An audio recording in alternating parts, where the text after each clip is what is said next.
हाय hi. Hi hello.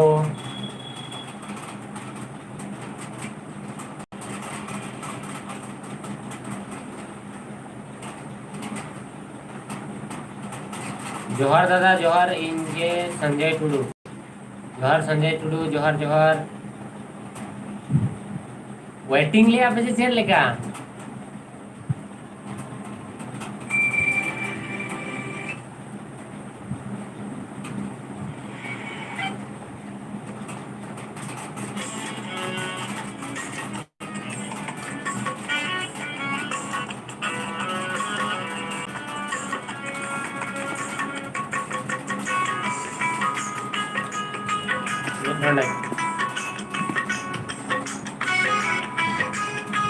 Phone में तेरे साथ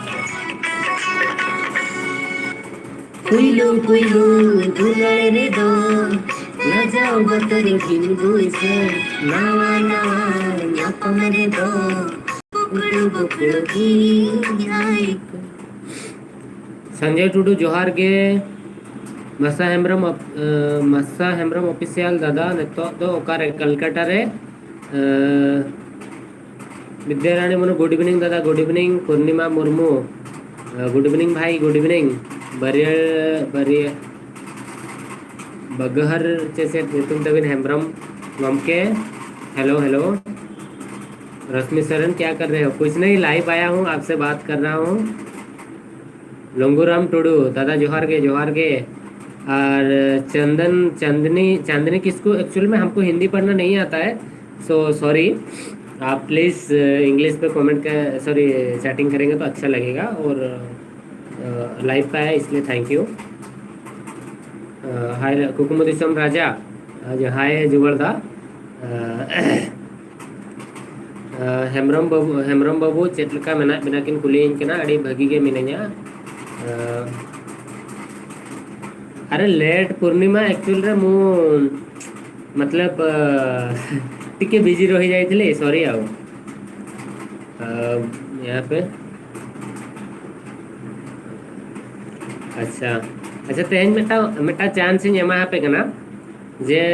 जहां को रोपड़ इन सला फोन ते रोपड़ सना पे नेतों फोन नंबर इन एमा पे कना मिमिन हड़ते फोन पे इन ठेन और रोपड़ आवन प्लस लाइव हो चालू को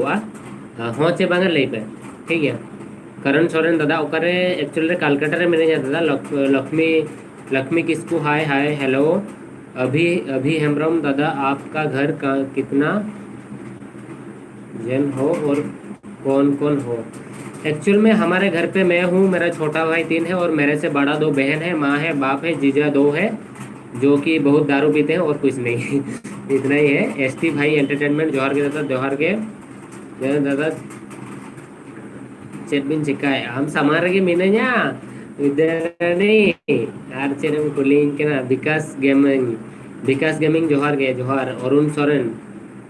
हाय लोबोदा हेलो हेलो। कैसे हो भैया डांसर पूजा? अच्छा हूँ मैं बहुत, आप कैसे हैं?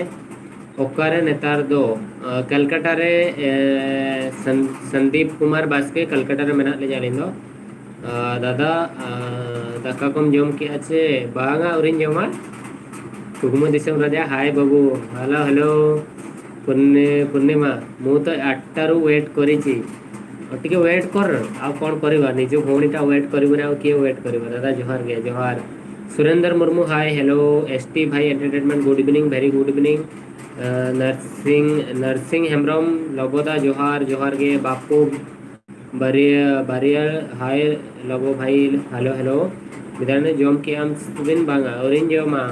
करण सोरेन ओका सॉन्ग कना नोआ दो ओना दो पुइलो दुलर सॉन्ग कना पुइलो पुइलो दुलर उर्मिला कना बेस्टी हंसता बेस्टी चे बेस बेस्टी चे इन बन पोस्ट होया जोहार के दादा चेक का मेना बिना बेस के निता सरबर 8 से सरबन 8 हाय हेलो। जोहार के दादा जोहार के मरडी बाबू जोहार के। रवि हंसता हाय दादा हेलो गुड इवनिंग दादा गुड इवनिंग। संदीप कुमार बास्के ओकारे अबिन दो कलकत्ता रे मेना लिया लोगोदा जोहार बेंगली तो ऑल बड़ी बड़ा चेक ᱧᱩᱛᱩᱢ तबिन बस जोहार के पिंक कलर लोगो में तबिना डिसी सोरेन गमके जोहार के जोहार जोहार अड़ी अड़ी जोहार चेलका मेना बिना दा बेस के मेना लिया मिरु सोना ऑफिशियल लोगोदा जोहार के रंजीव हांसदा हाय दादा हाय अच्छा मिट्टांग कथा लय पे कना जतो हर गे कि चैटिंग पढ़ा पढ़ा तो लेट जो आलो पे अड़ीसोआ जे बांगा ये लोगो आले रिप्ले बाय में जतो हड़ा रिप्ले नेमा बट कटी वेट जो पे लाइव करे पे बेसरा बरियर ऑफिशियल फिरा फिरा हंसता नपाय गे से दादा नपाय गे दादा जोहार गे बरिया हंसता और तापरे रूपाली मुर्मू जोहार के दादा जोहार के क्या कर रहे हो हाँ मैं तो अभी रूम पे हूँ और कुछ नहीं आज तो संडे है तो छुट्टी है मैं तो संडे में बाहर ब्लॉगिंग करने जाता था लेकिन आज एक्चुअल में नहीं गया हूँ क्योंकि क्या पता नहीं एक ब्लॉग है उसको एडिट कर रहा था आधा एडिट करके छोड़ दिया हूँ उसको एडिट आज पूरा करूँगा SRGJGM hi hello Nikhil Soren hi hi Ukil entertainment उकिल से हाय उकिल एंटरटेनमेंट जोहार के दादा जोहार के संजय कुमार मुर्मू दादा ड्यूटी बनू आते बांगा तहन ड्यूटी बनू तहन में संडे आशा बेटी हेलो दादा हाय उजल हंसता ब्रो 10 मिनट लेट आप लाइव में एक्चुअल में 10 मिनट नहीं मैं 49 मिनट लेट आया हूँ फेसबुक में अपलोड किया था कि मैं आऊँगा कब कि 8:30 को और यूट्यूब पे अपलोड किया था मतलब अपडेट दिया था कि मैं आऊँगा कितना बजे 8 बजे तो कुछ लोग 8 बजे से वेट कर रहे थे और कुछ लोग 8:30 बजे से तो ऐसा होता है कभी कभी दिमाग सही नहीं रहता है मेरा दीपू जेम्स दादा जोहार जोहार निखिल सोरेन हाय क्या कर रहे हैं करू छो कुछ नहीं बस रूम पे हूँ उत्तम मर्डी अड़ी अड़ी सराव दादा अभी अड़ी अड़ी सराव लाइव रहे पार्टिसिपेंट बखरा Prince Laxman 143 I love you दादा जोहार के लव यू जो लव यू टू लबो बाबू जोहार के उत्तम मुर्मू चेलका मेना बिना अड़ी भागी के अबिन के चेलका मेना बिना मजा रे लेताड़ी लेताड़ी लंदाया और चेन बगा इन दो बट कभी कभी सीरियस रही तहन गया सगी हंसता चिचली सगे हंसता परधुल जोहार के दादा जोहार के संदीप कुमार बास्के तहन दो चेत उतु जिल से होय जिल के एक्चुअली चिकन उतु कना इन गिन उतु का और बेस ब्लॉगर साथे उतु कोई चंदा बढ़ाई गया दाकाम जॉम केदा बिकासा गेमिंग औरिन जोमा जोमा नाइन हाय लबो भाई पूर्णिमा अरे तू केथर हाय कोई मते hello hello hello hello hello हेला एबे कंप्लीट तो आउ किसी अलग कथा पचार पूर्णिमा हाय तापरे दादा पदो गे नेलोक कना कोडा गे नेलोक कना कोय कोडा चल के नेलोक कना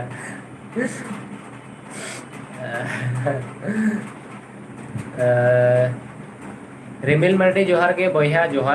बोया दादा आरडी ग्रुप प्रोडक्शन मेरे नाम लो आरडी नाम तो लूंगे ही ना आरडी प्रोडक्शन ग्रुप प्रोडक्शन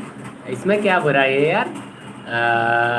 मेरा नाम लो कैसे हैं आप RD production group sorry RD group production कैसे हैं आप हीरा सोरेन डिनर है कि नहीं नहीं रे डिनर है ही नहीं शंकर लाल मुर्मू जोहार के दादा जोहार के और अकोय तापरे महेश्वर हांसदा हेलो दादा एकला मेना मा मिया बांगा इन दिन जोटा हेना को बारिया रूम ताले मेना तो आको दा हंतरे मेना को रिया हेम्ब्रम जोहार के दादा जोहार जोहार एडी एडी जोहार अरे आरडी ग्रुप आप यार नाम ले रहा हूँ आप कुछ दूसरा आप मुझे फ़ोन करो वरना नंबर दे रहा हूँ बात करेंगे लाइव में वही चेलिका मेना बिना बस की अरे आरडी ग्रुप आप मुझसे इतना प्यार करते हैं थैंक यू उजाला हंसदा जोहार के ब्रो जोहार जोहार दुलियन हंसदा तीन रे बिन जपिदा एक्चुअली इन दो जपिद ठिकना बनवा धरो वीडियो को एडिटर निजे तीनटा दबी जपिदा अच्छा सोना माझी मैसेज डिलीट दो इना लाइव रे एलाउ बनो चेक खातिर बिन डिलीट किया आरडी ग्रुप ओ भैया कितना बाप रे हेस आई केम आई बया चेक लेका कोलकाता रे लॉकडाउन को जो तो चाबा हकना भैया मेरे नाम लो भैया आपका नाम ले रहा हूँ और मत लिखो Mardi Babu official of bro hi bro Mardi Babu official Sunil Hansda दादा संगीन हो गए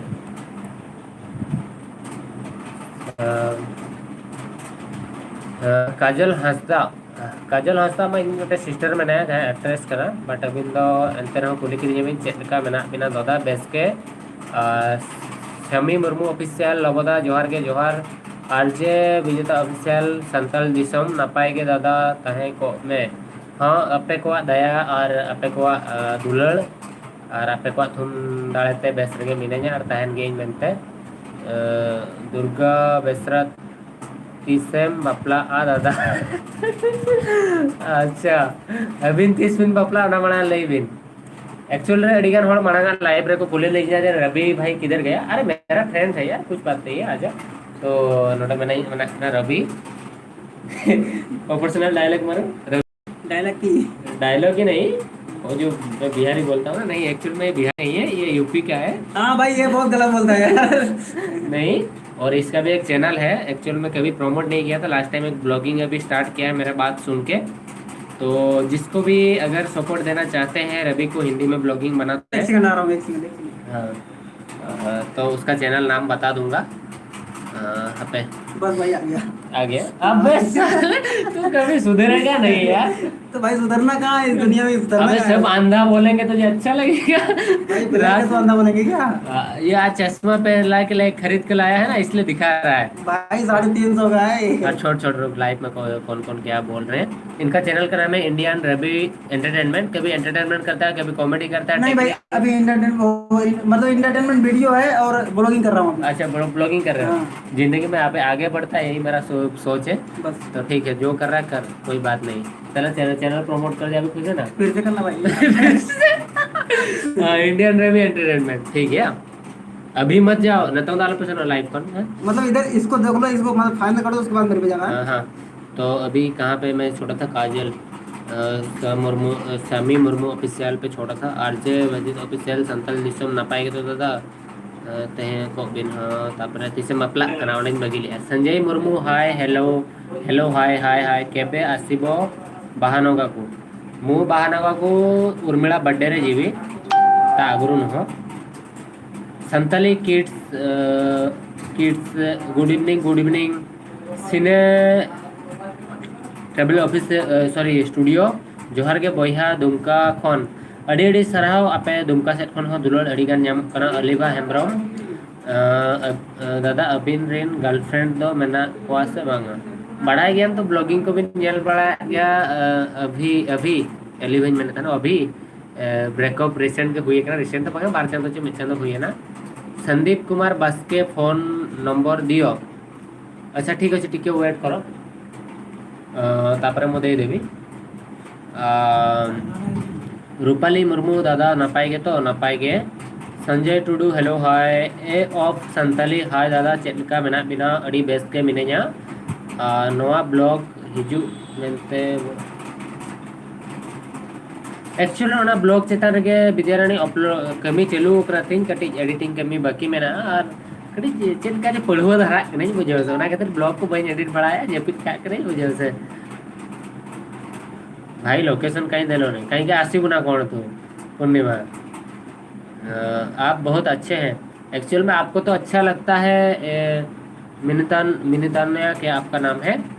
तो लोगों को कुछ लोग हैं मेरे बात समझ नहीं पाते हैं सोचते हैं कि हमारे बारे में ये गलत बोल रहा है मैं कभी कंट्रोवर्सी में आना नहीं चाहता था लेकिन इस बार आया हूँ और फंसा भी हूँ लेकिन क्या पता भाई किसी के बारे में अच्छा सोचो तो बुरा है जहाँ लगा सांताड़ते बातों में ना से वो पैंट पकड़ रहा है ब्लैक पैंट है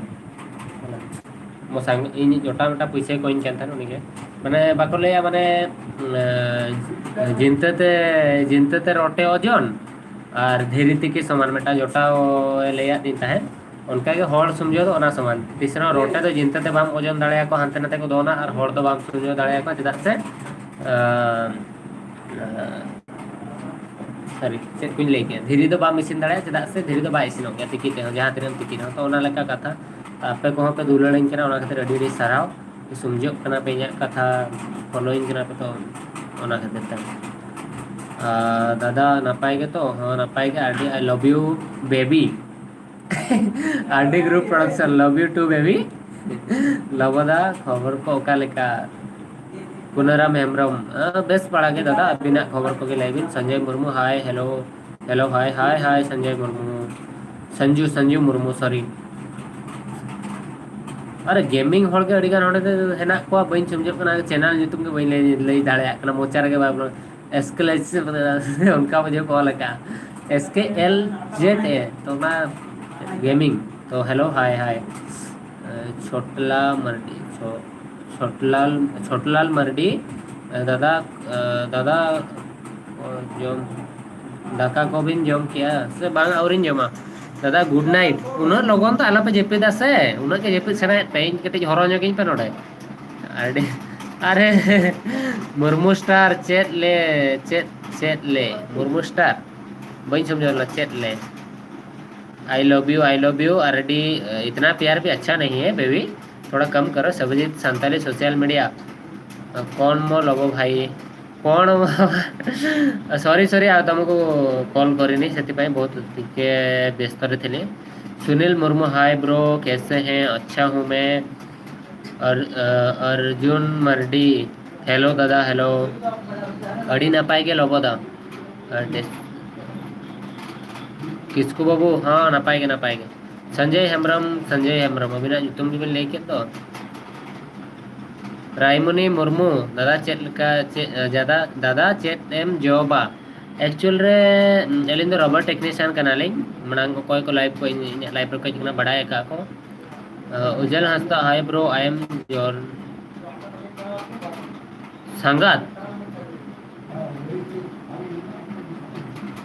संगात अम्मा अबिन में हंसता कना बिन संगात चेट बइन समझो लेना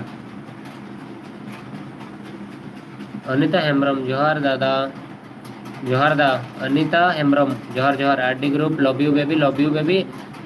इन के लव यू बिन इंद्रजीत सोरेन आमा फेसबुक आईडी ᱧᱩᱛᱩᱢ दो चेत इñा फेसबुक आईडी दो लबो हंसता के मेना ñेल पे ना और इंस्टाग्राम दो लबो हंसता 97 हाय ब्रो चेत खबर सुनील मुर्मू बेस्ट खबर के रानी प्रिया टुडू दादा जोहार के जोहार Sanjay Hembram I love you too bro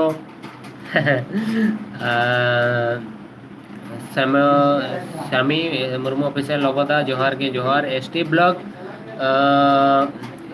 जोहार के दादा जोहार के ब्लॉगर को दो अड़ी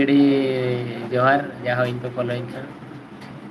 जोहार के दादा मेघा हरी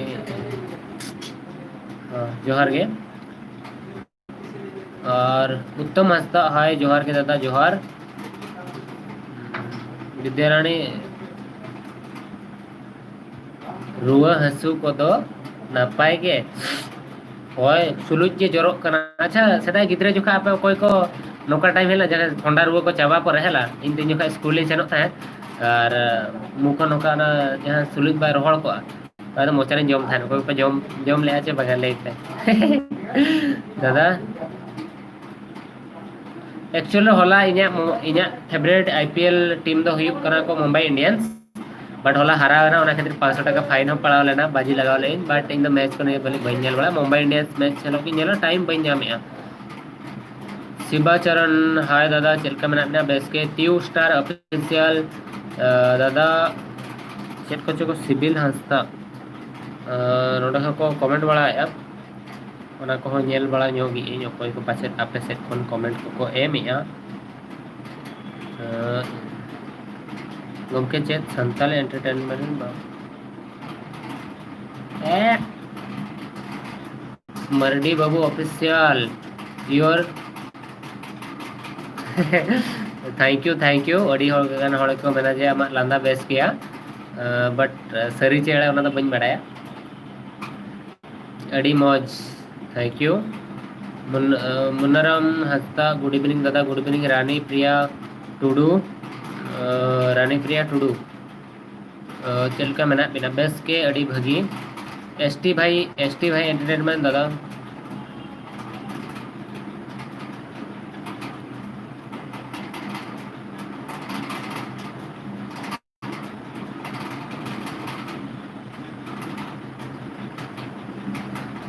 एसटी भाई एंटरटेनमेंट अली मेटांग कथा मेता बिन कना कि नेल बिन अली ओना जहां वीडियो लिंक बनाव लेया ओना दो ओकोय हो लतार नीचे देखा बखरा तो बांगा मेनखान किछि गान होड़ मेना कोआ जहां कि निजे मा चेन हो बाको चेका दाड़ेया मेनखान जहां चेतान से सेनोक कना कि रकाबोक कना उनी को कमेंट या हनका नका माना ठीके पे जे चेत चिका कना अब समाज चेत खातिर नीचे ते सेनोक कना तापर जहां के मेता हो को बुझो से तो इन इन इnya कथा इन पर्सनल इन बड़ाया इन दो निजे तके माने तिंगु कना बुझो से तो एसटी कोटा रे रिजर्वेशन मा इन इदी काट गया है ना गया इन दो ओना रे फायदा तो मिनट मेटा हो बइन जामा का जहां कि नेल पे आपे को जहां को संताल बापे बड़ाया निहति चेदो दरकार आबो मदर तक कना तो निहति चेदो दरकार आबो संताल समाज रे माने निजोर कथा कना तो अकोय को बाको चेडका उनको रुही ना ओना तो बेस कथा तो बांग कना बुझियो से कोदर बाको रुही बाको चेडका उनको बन बड़ी कथा बन मेता को होला मांधर कथा कना मिनोड़े कमेंट का दिया जे कि आज हो हंसता कना और इन हंसता कना तो जो मेटा हंसता कोड़ा और मेटा हंसता कोड़ा आज ये नितुम ते दिगते बड़ी जे कमेंट आया तो ना तो ओकर सिखे ᱧᱟᱢ का बुझे इन दिन में जहां ठन के शिक्षित पे शिक्षितन एनांग माने ओना कथा मेटा वीडियो नहीं बनावा मेनखान ओना कथा को ओडी हळ को हळ बाको समझो कना तो निहते आपे हो संताल रोड को बाको चेड का धरो को बड़ाई तुलि ते बाको रोड या उनको तो पे मेन दाड़या को मेनखान कोई धरो माने ओका विषय बांग बड़ाई कते पे रोड ओना तो बड़ी के बुझोआ जतोड़ को अड़ी सो गया कि चेदा से उर्मला दो निजर इन मिटांग मिसरेन कना बड़ाई ने लाइफ स्टोरी ओका लेका बिताव कना और चेद लेकारे आज रेतो संताल इंडस्ट्री हेज कना तो उनी संताल इंडस्ट्री हेज धरो बेस कमी ओंडे रुहित दो चेद कर हो जहाना आपे कथा लई दाड़े आपे बांगा दे कि अबिन दो संताल तेगे रोड बिन बेस अब संताल समाज मेना मेनखान ओंडे धरो आज बाबा की फैमिली दिका तो उन बड़ी जीवन कमेंट तो उनी चेद चेद थोड़ी अब दुलळ आबो ना बुझे खराब इमेज हिजु आसे अब चेतान रे कि संताल होड़ दो इन संताल इंडस्ट्री बखरा उन कमी कना मेनखान नुकु दो नौका करो हेड इन कना बुझे तो ओना कथा को बुझे और चेन हो बांगा और संताल दो इन दो तिसो नीचा बइन देखाव के इन संताल कनई मेनते मिटांग आदिवासी कनई मेनते गौरव मेना हतिन चेतान रे और अब दो आदिम जुगरिन होड़ कना बोन और आदिवासी कना बोन मतलब अबोगे भारत दिसम तो इन्या कना मेनते भविका पे अबोआ कना मेनते बस और चेन हो बांगा ओना माने तो नवा तो बांगा भारत दिसम तो अबोआ कना अब चेन हो बाबो चिंताया अबोगे राज्य मेनते निहति ओलोग पढ़ाव निहति दरकार जहां टाइम के मेना पे शिक्षित पे बस इन्या मेन कथा तो ओना कना और ऑल चिकी के जहां टन अवेलेबल है ना निहति चेदो पे आले टाइम रे बाय ताहेलेना इन उड़िया कोतिन पढ़ाव लेना जहां लेकाते के शिक्षित कने किछि गान रहो और किछि गान जिनिस अउरिन चेद कर गया ओना खातिर इकइन खोजो कना मेनखान जहां ठन के पे ताहेन करा जहां कोन रे निहति शिक्षित तो निहति दरकार बुझे से तो ओना कथा के एसटी ब्लॉक आम दो चेद मोबाइल तेम शूटिंगा अलिन दो Realme XT तेलिन शूटिंगा ST sorry X2 ते तो ओना के और हाय क्या कर रहे हो बस लाइव आया हूँ मनीष हेम्ब्रम सोमलाल मर्डी जोहार जोहार नरसिंह मुर्मू हेलो दादा हेलो रामू सिंह जोहार के दादा विद्याराणी दादा कदो नका कदो बांगा उरिन इसेना इसेन कथने संदीप कुमार बास्के लोगो फोन नंबर दियो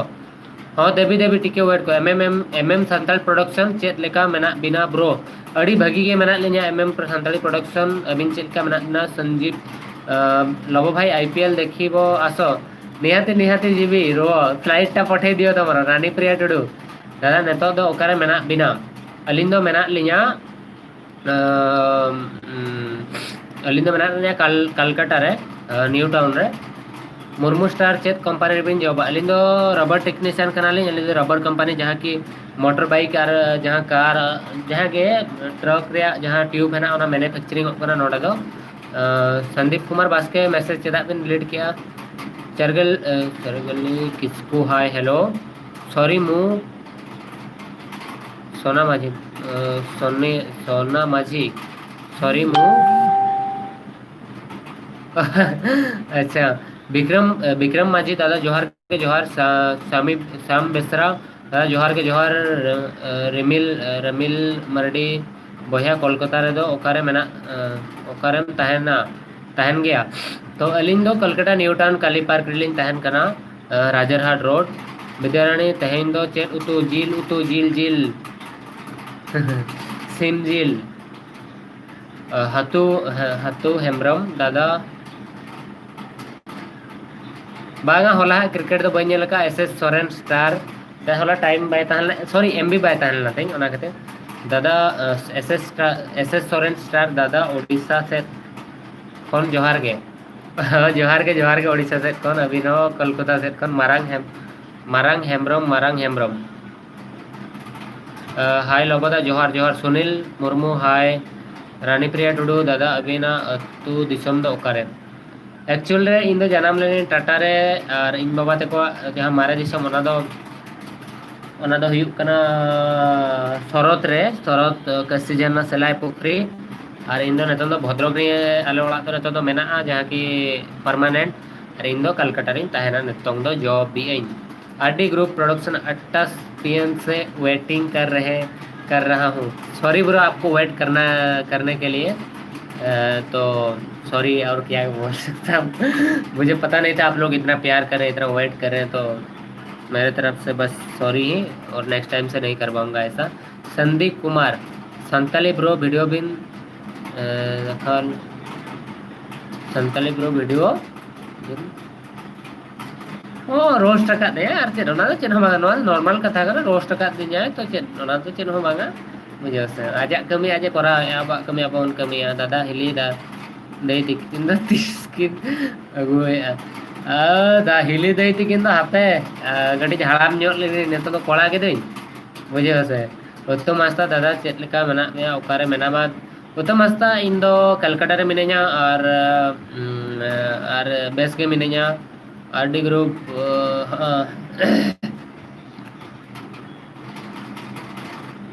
सिरगल से रेड लोगो भी लगाओ का एलिंग कटिंग बलिंग पढ़ाओ सिरगल तो अबिन हाय हेलो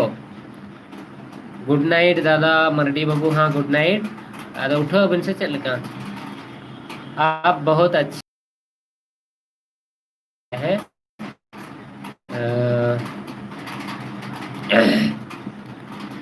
जैसा मुर्मू हाय रवि भाई अच्छा रवि भाई को हाय मुझे कुछ नहीं आरटी ग्रुप विक्रम माझी दादा 30 दिन लाइव बिन हिजू कना एक्चुअली नेतो में बन उनका में लाइव में बन प्लानिंग का बट हिजू रे मजा है जना नेतो निहती मांग से प्रत्येक संडे भाभी हिजू तो देखिए आपे को दुलड़ के तीन और पे हिजू कना नेले आपे तो निहती नहीं हिजू मांग से एसटी भाई आमा नंबर इन मेना अच्छा ओके मार नंबर एसएस सोरेन स्टार जम केदा सिबिन औरिलिन जमा सेट प्रोडक्शन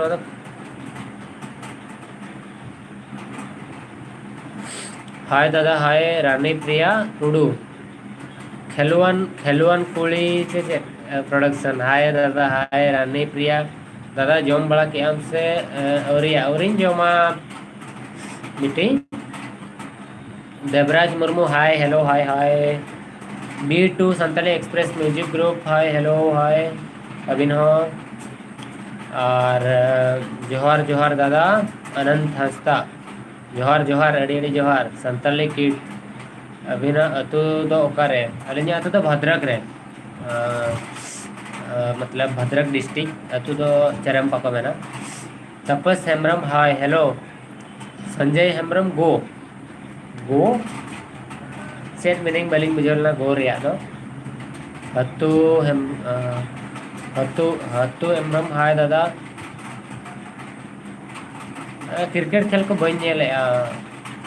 सॉरी क्या टाइम में अनंत हेम्ब्रम दादा इन दो झाड़ग्राम सेन खन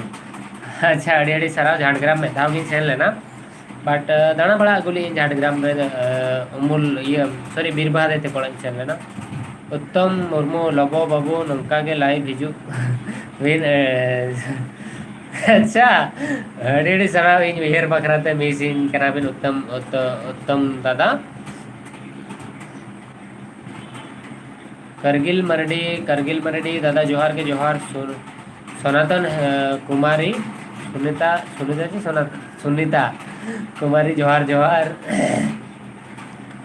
हेम्ब्रम संताली प्रोडक्शन दादा जोहार के हेम्ब्रम संताली प्रोडक्शन अड़ी अड़ी सराव अभी नहीं कर रहा सरना म्यूजिक अलिंदो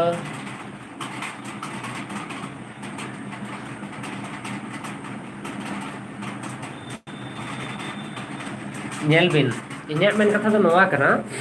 कि सरना सरना सरना मुर्मू नेल बिन आज रोस्टिंग या सो ठीक या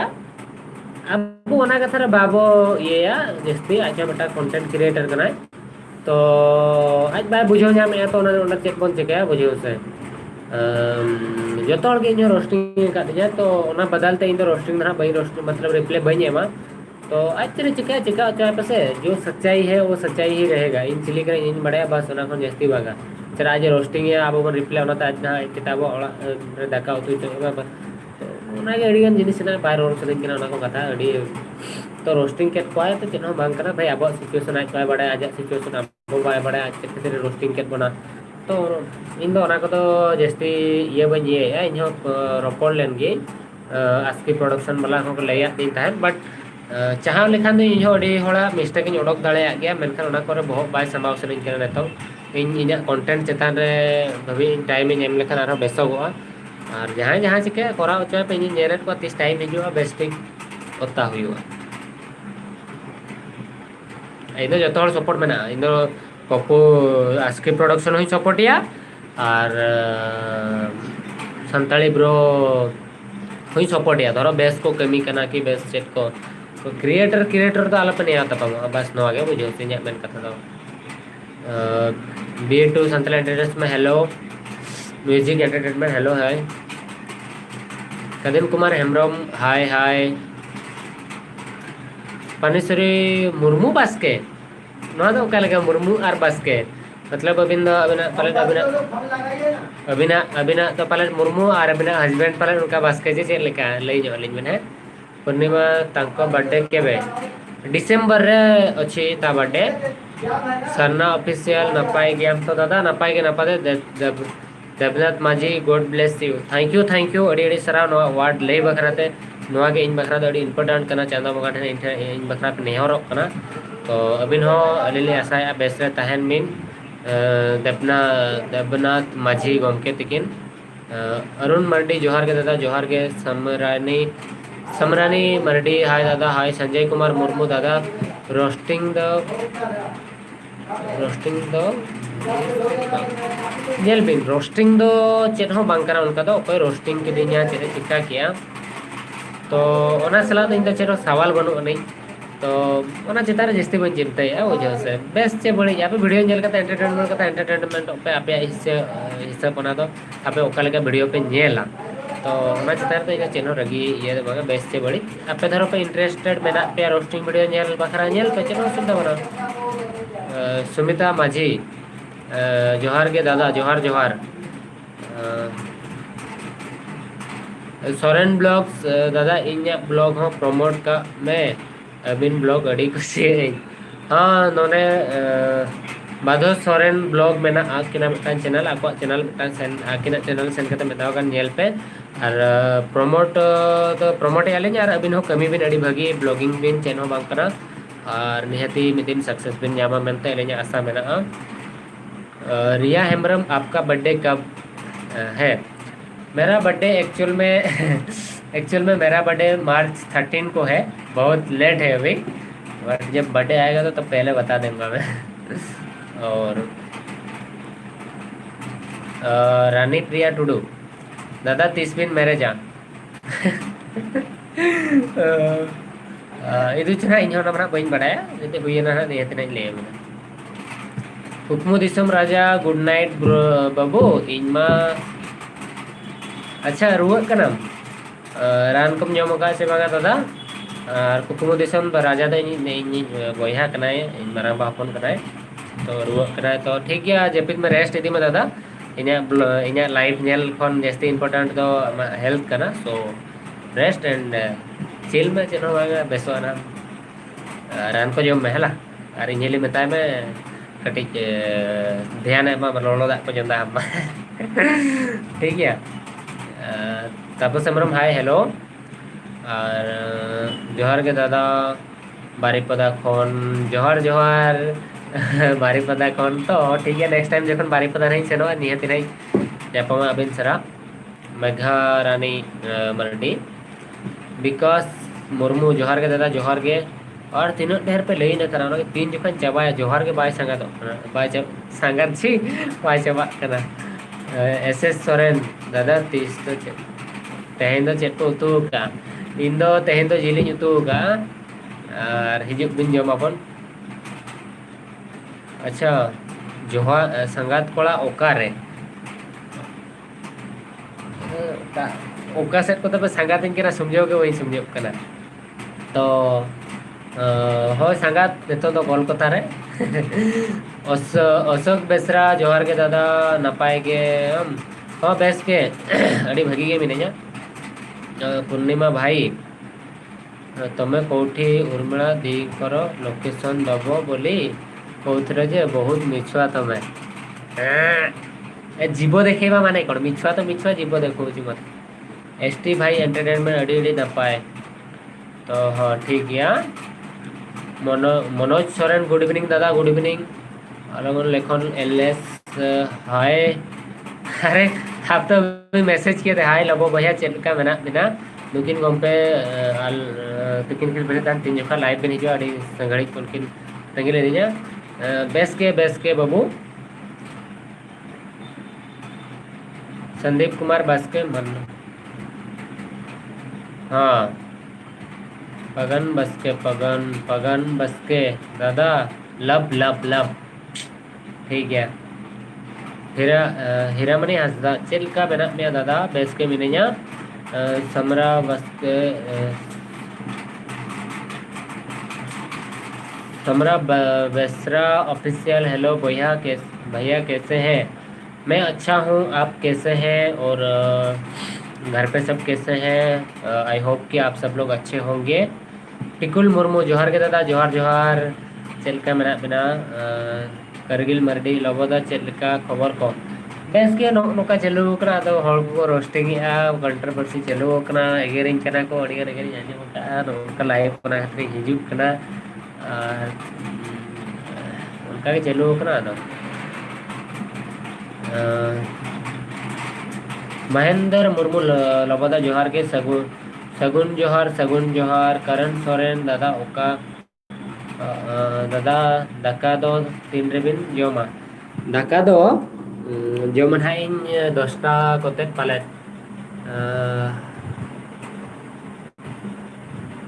अर्शिता कुमार मरडी हाय हेलो कलकत्ता रे दो चेट कमी कना इन दो कंपनी रे मिटा है रबर टेक्नीशियन कने बाबू मारांग हेमरम लबोदा कलकत्ता रे चेट का जॉब का चेट इन जॉब का अलिन दो रबर टेक्नीशियन कना ली कंपनी रे जॉब है प्राइवेट कना समरानी जोम कदम से दादा औरिन जोमा बेटी राज मरडी जोहार के दादा जोहार आरएम हेलो दादा ओकारे कलकत्ता रे दादा बापी दादा हाय हाय तपस हेमरम दादा यूट्यूब लोगो चलका मेना बिना सुमति माझी बेस के मेना आमगे चलका मेनामा संदीप कुमार बसके एल्बम बाय हिजुक कना दो ओकया एल्बम बाय हिजुक कना एल्बम में तहन जे लिमना है जकना अड़ीगान होड़ा है जकना गपा सेता पाले बबी अपडेट जमा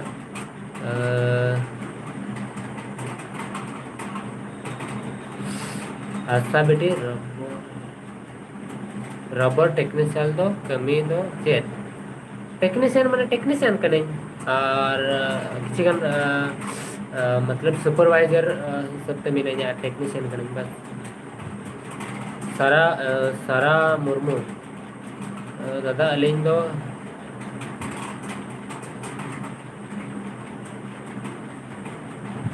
झेड़ू बोया अस्की प्रोडक्शन सगुन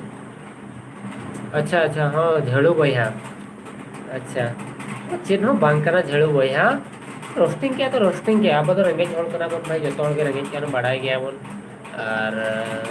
बढ़ाई गया मार चीज ले बना लाइव रे तो बागा तीस अस्की प्रोडक्शन फोन आया तो निहत रपड़ा बन इन जहाँ लेखा नवा नेम तपा माने रोस्टिंग को इन दाड़ा ये जो हॉल आज बन मेताया आज बन और अड़ीगन कंट्रोवर्सी चलो ना संगिंग पर अब कमी अब लबो सर्जन मंडी सगुन निंदा बया बकन बकन हाँ सगुन निंदा दादा सिंगर चंदन हाय हाय टेक मुर्मू हाय दादा हेलो हतु हेमरम दादा क्रिकेट नेले हमसे हंगे बांगा दादा बन नेले उजल हांसदा फेसबुक आईडी लबो हांसदा हाय फेसबुक ते लबो हांसदा के संबित कुमार माझी हाय हाय अरे ओकर को जो बगी कते को उठाव करा जेदा सा कमेंट को पाले बन नेले तो 140 हॉल को हेलेना आर को उठाव करा जतो good evening YouTube video download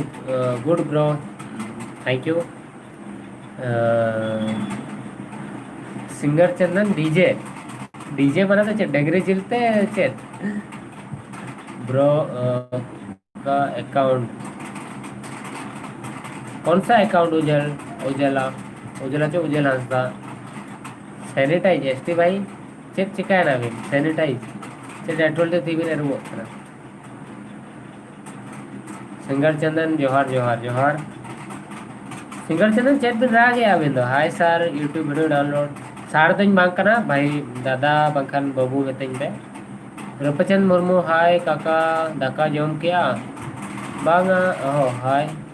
हाँ और इन जमा जमा है तो अड़ीगन हॉल तंगी ओचो पे पाले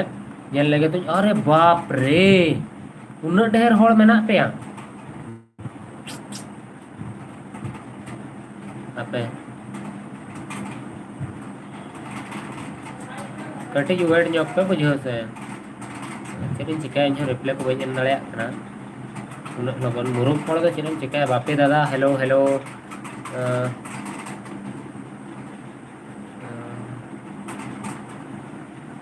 मेरे को फेसबुक फोटो लाइक करिवो मोर फेसबुक फोटो लाइक करिवो कहीं की लाइक करी हो कर देबे हैला टंकाटे देखा गोटे फोटो मेटा फोटो लाइक है मेटा कना इमेज में बाबू मार्शल हम हंसता हाय दादा हाय मंगल टुडू सगुन सिंगर जीएल जुमित प्रोडक्शन जोहार के दादा जोहार के हेलो संगात हाय संगात रानी माझी ये और एक मेरा दोस्त आया अबे हटा मिनट के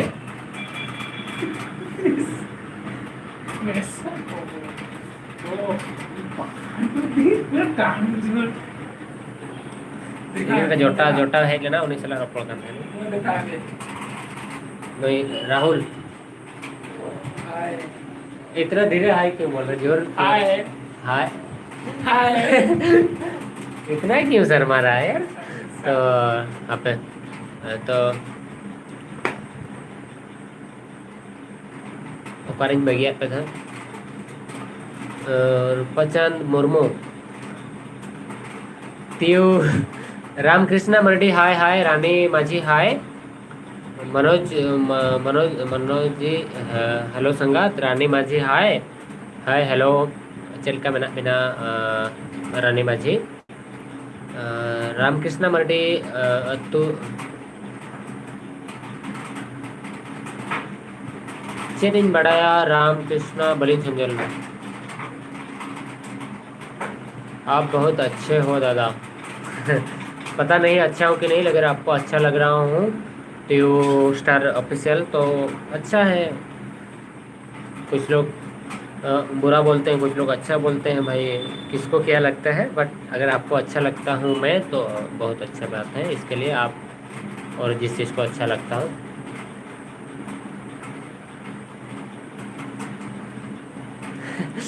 रूपा चांद मुर्मू नोते कोयोग में ब्रो हो कोयोग काट गए विमल मर्डी जोहार के दादा जोहार के टेक मुर्मू हाय दादा हाय रानी माझी अभी ब्लॉग वीडियो सुपर अभी ना blog video super thank you Champa Hansda लबदा खबर को ओकालेका अड़ी भागी गे आमा खबर को गे लई में मुझे आपसे मिलना है। अच्छा विमल मर्डी हाँ मिलेंगे कभी ना कभी तो ज़रूर मिलेंगे क्योंकि मैं घूमता रहता हूँ और कभी टाइम मिलेगा तो ज़रूर कहीं पे भी अगर pro reply me please. Mardi आप ऐसे मत हो यार रिप्लाई कर रहा हूँ मैं सबके ऊपर प्यार रखता हूँ लेकिन एक एक करना पड़ेगा ना किसी को पीछे में छोड़ दो ना तो गुस्सा हो जाएगा लोगों का एटीट्यूड देखो और मुझे रिप्लाई नहीं दे रहा लेकिन एटीट्यूड नहीं है प्लीज़ सो वेट करो और सब लोग का रिप्लाई दूंगा। और खैर फ़ोन में भी बातें करेंगे किस किस से तो किसको फ़ोन में बात करना है तो वो डिसाइड करो और कमेंट करो अपना नंबर मैं कॉल करूँगा यहाँ से ठीक है। न्यू पूर्णिमा न्यू ब्लॉग अपलोड कर ना रे नुआ ब्लॉग अपलोड करनी करी किसी काली या पर दिन भितर एडिटिंग करुँची टी तुम मान भल कंटेंट बनवाई ट्राए करुँची सो बस से एस टी भाई एंटरटेनमेंट बेस्ट बेस्ट दादा नेतार आगे चला करना हो ठीक गया दादा टेक मुर्मू लबद हाँ दादा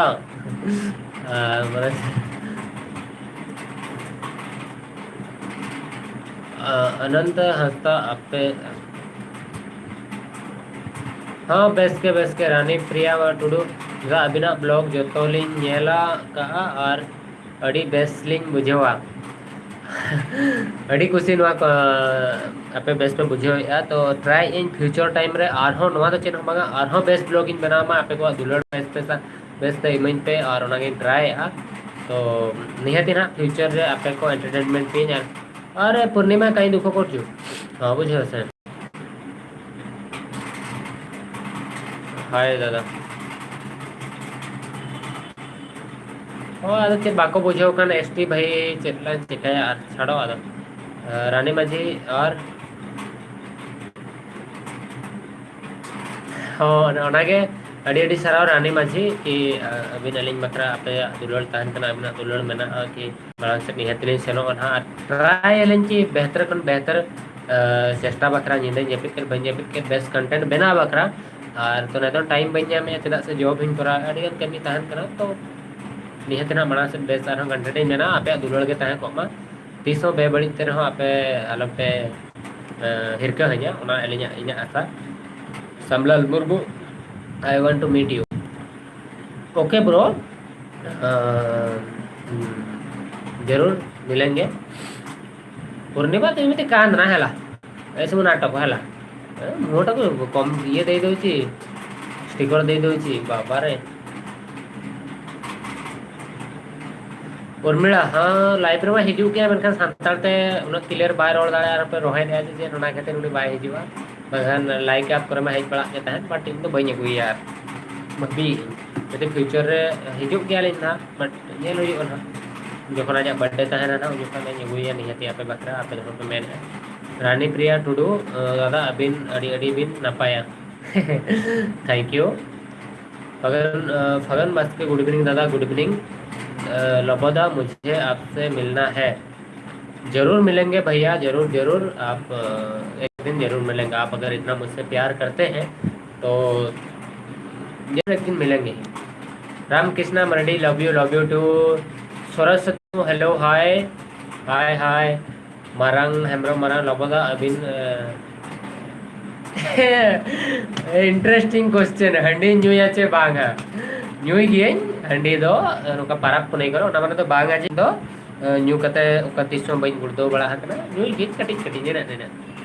बस पाराप करे सकरात रोजो और बाहा बंगा करे ओना टाइम करे कटी ओड़ा पर को हंडी बड़ा खान सा सिंद ओड़ा रे मारांग ऊपर करे जोखन तो न्यू मा पड़ावन गया तो फुलु तीन न्यूया बट तो बइन तो इन रिक्वेस्ट पे आपे को कि हंडी दो फुलु कते गमन न्यू मा और जिस दो बाबा न्यू मा को निजरा कंट्रोल और निजर न्यू कते निजरा इज्जत बन बचाव कते बन दोहाय मा बुझे सर संगात कोठी जीएल जुमित प्रोडक्शन जोहार के अरे तीन ताबिन जोहार है जोहार जोहार और संगात कोठी अरे संगात कौन पाई संगात कहूचे सेटा मत आगे कहत कलकत्ता रे टेक मुर्मू हाय दादा हाय अरे तीन धाव डबल डबल पे कमेंट का Sandeep Kumar Baske Santali film industry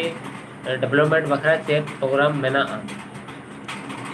Santal film industry में नितोंग मेन लेखान अड़ीगन के लतार से सेना कना इंडस्ट्री तो लतार ते बाय सेना कना टैलेंट हो बाय चाबा कना मेनखान कमी तो नवा तहन कना कि अब चितान रे डिपेंड या अब संताल फिल्म तीना पन जेला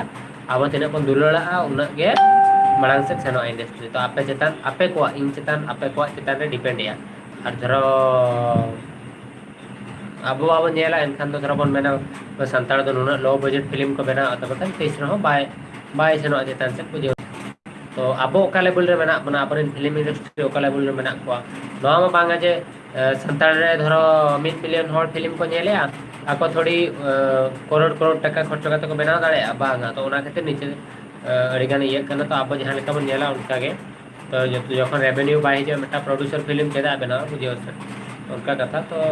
ओना के जतखन मांग मांग लॉजिक करना संताल फिल्म बांग बनाव रे मेनखान शॉर्ट फिल्म को बना अपना आपे को सपोर्ट एमा संताल फिल्म और संताल जतो पीछे रे टेक मुर्मू लव यू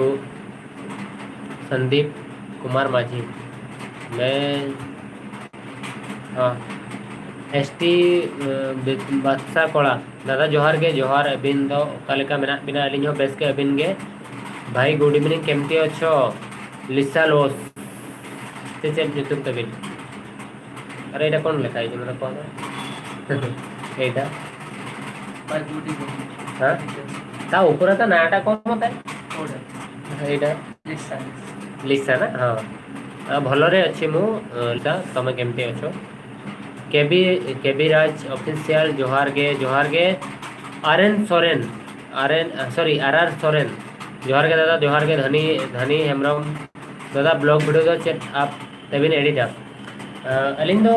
30 दो क्लाइंट मास्टर को होले एडिटा पावर डायरेक्ट को होले एडिटा और 30 दो फिल्मोरा होले एडिटा टाइम हिजु खान पीसी ते होले एडिटा बट आपे को बखरा सजेशन की क्लाइंट मास्टर तो ओना के धरो पे यूज पे गाना बड़ी बेस्ट एडिट दे आपे बखरा धनी हेमरम जोहार लबोदा जोहार के जोहार अंजू किसको अबिंद करे चेक बिन शिकायदा अबिंद अलिंद भद्रक आले ओड़ा दो और अलिंद जॉब याली रबर टेक्नीशियन कनालिंग और इना के कमी कनाली और ब्लॉगर कनालिंग नवा तीसो महीने बड़ा ब्लॉगर कनाई मेनते सो नवा को गे और म्यूजिक वीडियो अड़ी गान ते न्या तो चोकाई ले पा मेनकर ब्लॉगर के बड़ाई का और जॉब ही मेनते दादा आपका एल्बम कब आ रहा है मेरा एल्बम तो पता नहीं अभी तक शूट नहीं हुआ है लेकिन प्लान चल रहा है आएगा लेकिन थोड़ा टाइम लगेगा पूर्णिमा मुर्मू जल्दी जल्दी गोटे भाउजो को आनो एटा कौन तोर भाउजर एते इंटरेस्ट कौन पाई वाय हूँ अच्छी से जथेष्ट मैं हूँ फिर भी भाभी चाहिए भाभी क्या कर लेगा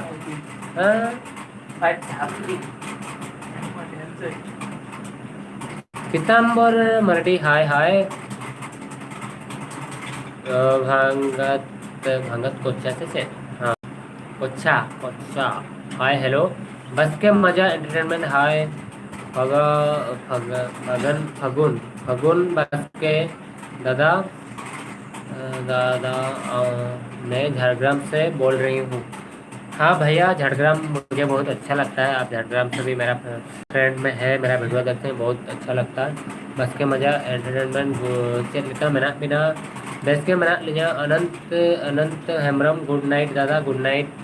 लालू दुबई क्रिएशन दादा जोहार के जोहार तो ये लालू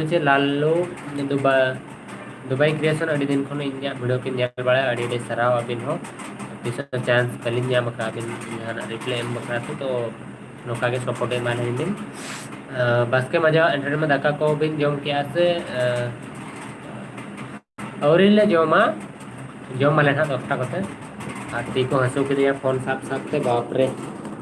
तो लातार इन दो लगे लाइक तो मारना चाहिए अरे इस पे लाइक क्या मारेंगे, वो दिखा रहा है ना लाइक 73। मारना चाहिए ना, लोग इतने की बात कर रहे हैं।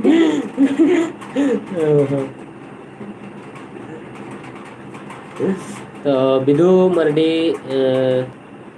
दादा जोहार के जोहार। सबिता कुमार माझी, सर्दी का मेडिसिन कहाँ?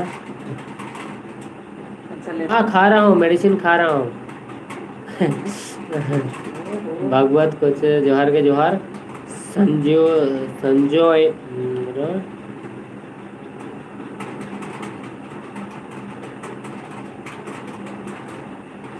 एक्चुअल रे संजोय अलिंग ओका को कमेंट जो पर बली रिप्ले का हमरा खातिर एकेलिंग खोजोआ। एक्चुअल धरो टाइम ᱧᱟᱢ ᱟᱠᱟᱜᱼᱟ तो सॉरी। और निहती मिदिन धरो तहली चेक या और कमेंट बिन ब्लॉग वीडियो रे कमेंट बिन तो कमेंट को कम थाहे को तो निहती रिप्ले रे ᱧᱟᱢᱟ हबिना और चेक को कमेंट बिन का बिन चेक अलिंग था मेधाबन तो इकेलिंग खोजो पाले जो बली ᱧᱮᱞ ᱟᱠᱟᱜᱼᱟ ᱧᱮᱞ तुलिक थान रिप्ले ले ᱧᱟᱢ के गया तो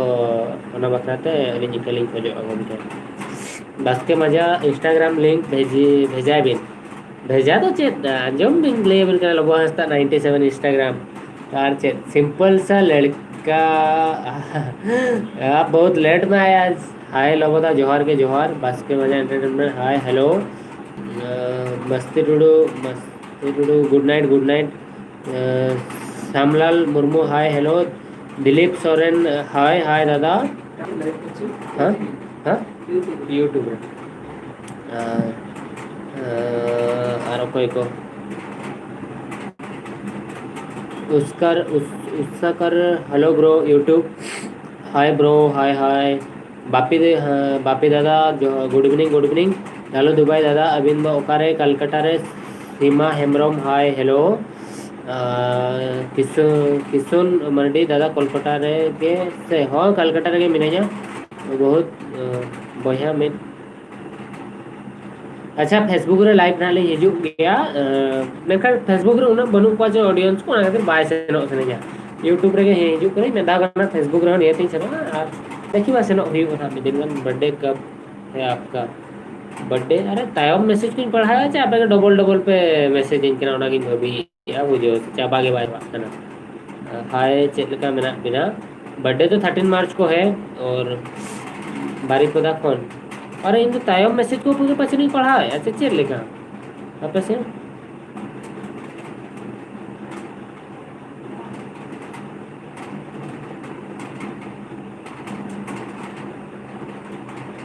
डबल आला पे मैसेज कंफ्यूज हो नहीं मुझे वैसे तो ना को मैसेज को double. RM Diwali production hi hi.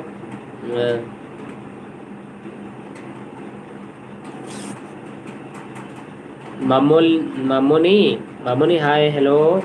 Mamoni चेट लिखा मेना बिना बेस के आस्किका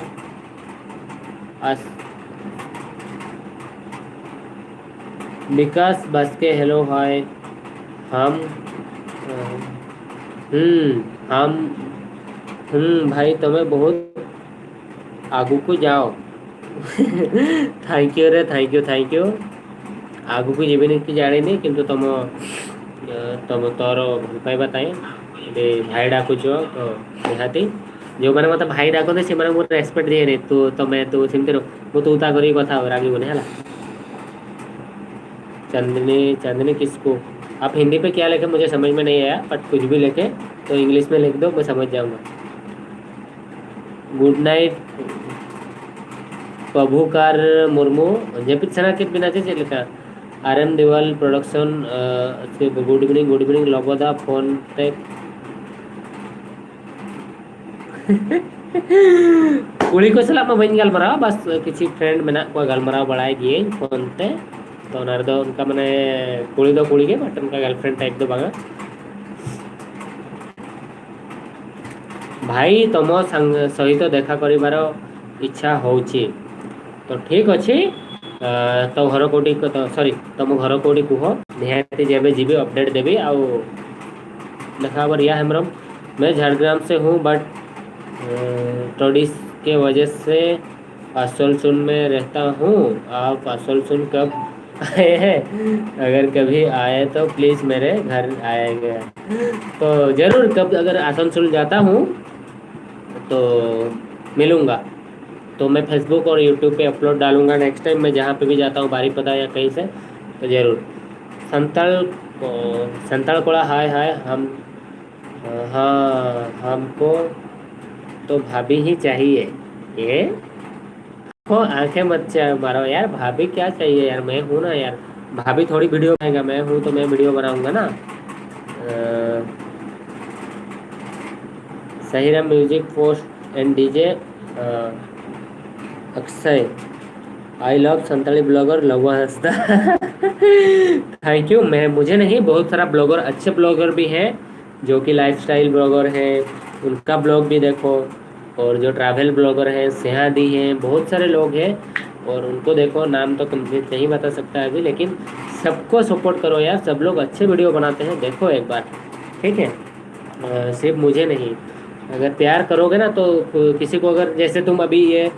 मुझे बोले कि I love you Santali blogger लवो, तो तुम मुझे अपना समझते हो, तो मैं जहाँ जाता हूँ जाता हूँ तो तुम लोग समझते हो कि मैं उस जगह पे हूँ। मुझे घर का फैमिली जैसे, फैमिली मेम्बर जैसे समझते हो। किसी ने भाई समझता है, किसी कोई मुझे कुछ भी समझता है, खुद का रिलेटिव समझते हो, तब जाके फील आता है कि हाँ ये कुछ हमारा अपना लोग है, अपना भाई है कि कुछ है, तो ये जा रहा है तो वहाँ पे फील लाओ। तो सबका ब्लॉग जब देखते हो फील पे, और दिमाग से सब टेंशन निकाल के देखो, तब ही ब्लॉग का मजा ले पाओगे।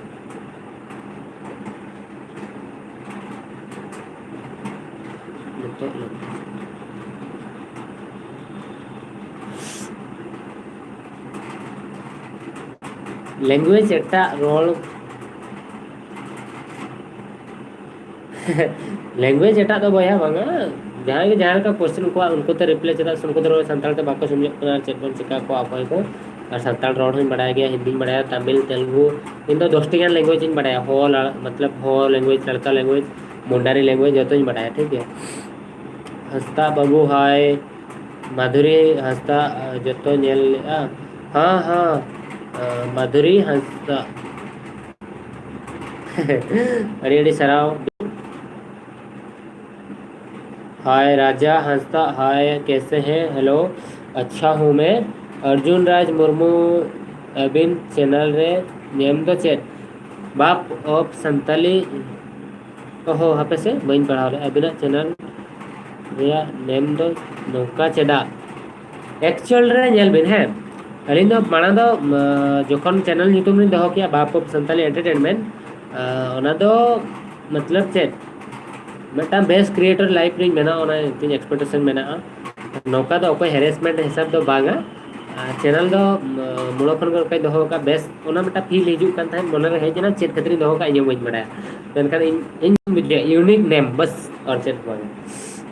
ता माने तो नोआ दो बांगा संताल करे बाबा के नहीं में तो उनका तो कोई हाल पे दिया प्लीज मुझे एंटरटेनमेंट ओना रिया ओना ओना भाभी कार में दिन आपे पे बुझो ᱧᱟᱢᱟ चेत खतरी दो का। Good night Ravinder Hembram, good night दादा, गुड नाइट गुड नाइट। बेस बेस कुकमु को नेल बिन दादा बापला रेया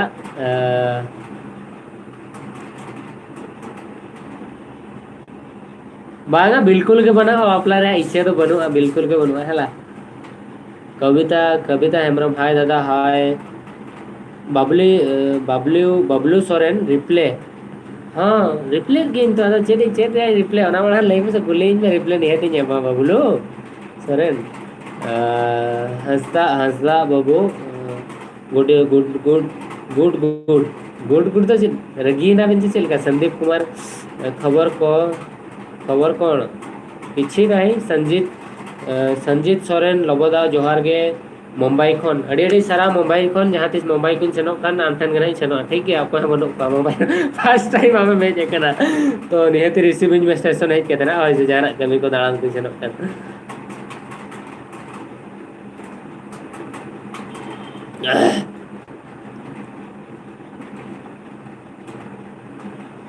अच्छा ठीक है करिए ब्लॉगिंग करिए म्यूजिक पॉइंट डीजे इसका नहीं, आपका जो टैलेंट है उसको शो करिए, कुछ प्रॉब्लम नहीं है। किसी को देख के नहीं, आपका पर्सनालिटी क्या है उसको देख के कि आप कौन सा, अगर ब्लॉगिंग सकते हैं, टिक सकते हैं, अच्छा लोगों को ला सकते हो तो ठीक है, वरना आप डीजे पीजे के नाम रख के डीजे रिमिक्स करते हो तो करो, कुछ प्रॉब्लम नहीं है, ठीक है। उसमें भी जिंदगी है, आपका टैलेंट क्या है, आपका मन के जो कहता है वो करिए, ठीक है। और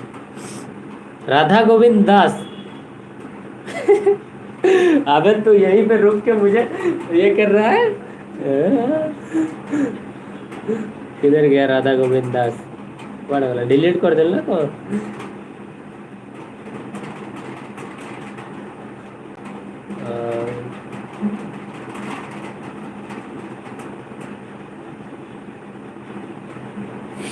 हापे हापे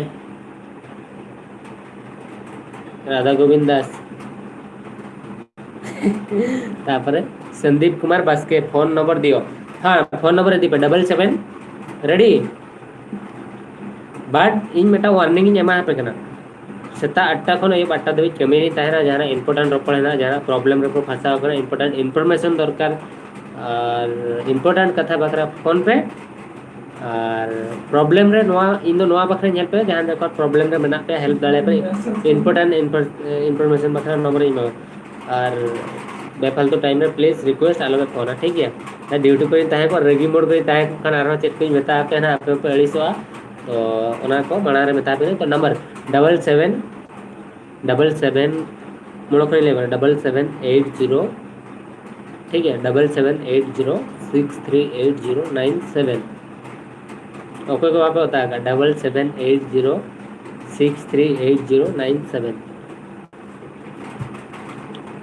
और दूसरा नहीं लिया 7780638097 ओके कॉल मांग हिजू नोड़े नेला ठीक है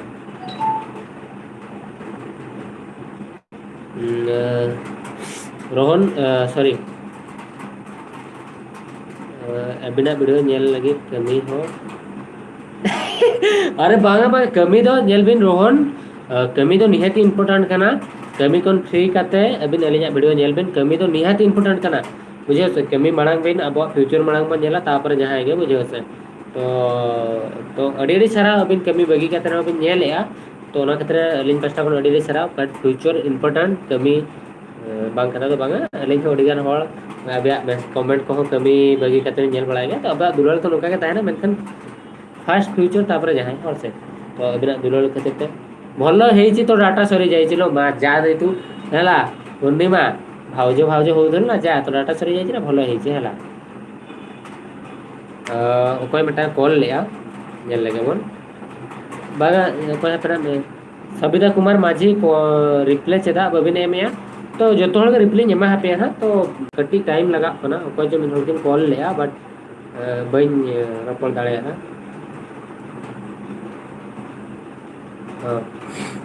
लास्ट 19 नंबर ओके विशाखापट्टनम में देखा है लोकेशन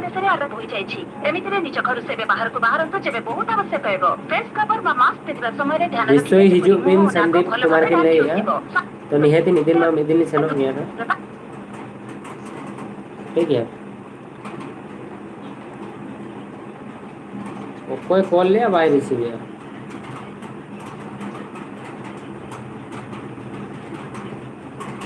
कॉल पे लगन अच्छा यूट्यूब देखा Mardi hello hello hello hello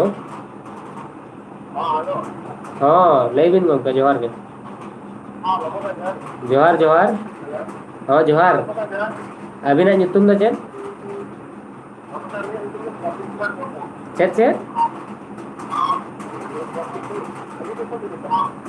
इनमें लोबो लोबो ले यार अलिन तो लोबो हाँ जोहार के बिना तुम ले बिन अड़ी हड़ा कॉल हिजुग कना प्रबित कुमार मुर्मू अरे तो ओकारे मेना बिना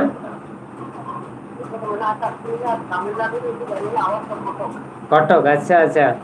अड़ी बेस कथा अबिन चला फोन के अबिन अलिया वीडियो बिन नेलेया अबिन चेल का मेना बिना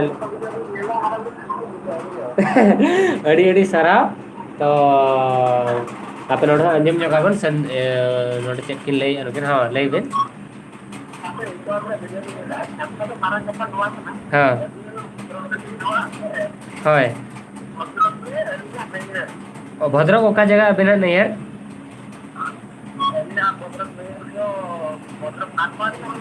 मारकोणा अच्छा अच्छा हाँ आंजो मकाली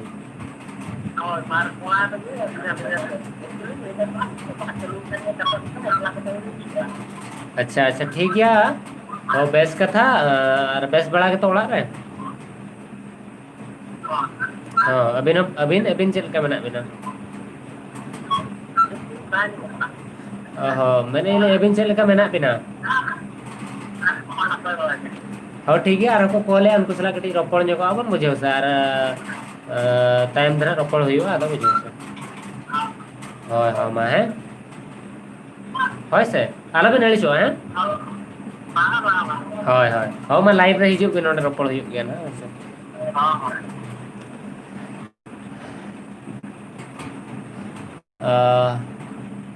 पे प्रदीप कुमार दुर्गा मुर्मू ओ hi dear Ram Tudu hi hi Durga Murmu you can ya you can change channel name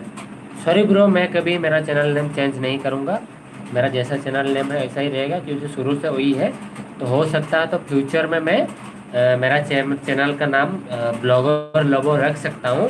but अभी जब ये नाम से मेरा 50,000 सब्सक्राइबर चेंज ना कर सकता अगर ज़्यादा प्रॉब्लम होता तो मैं चेंज कर दूँगा मधु मुर्मू कॉल ले आकिन तो उनके सलाह कटी को पड़ा संताली गेमिंग जोन हाय दादा ओका लेका मेना बिना बेस के अरे फगु बस के गुड नाइट दादा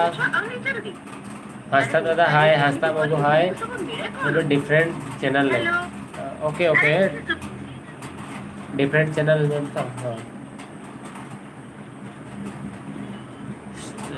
संताली कोरा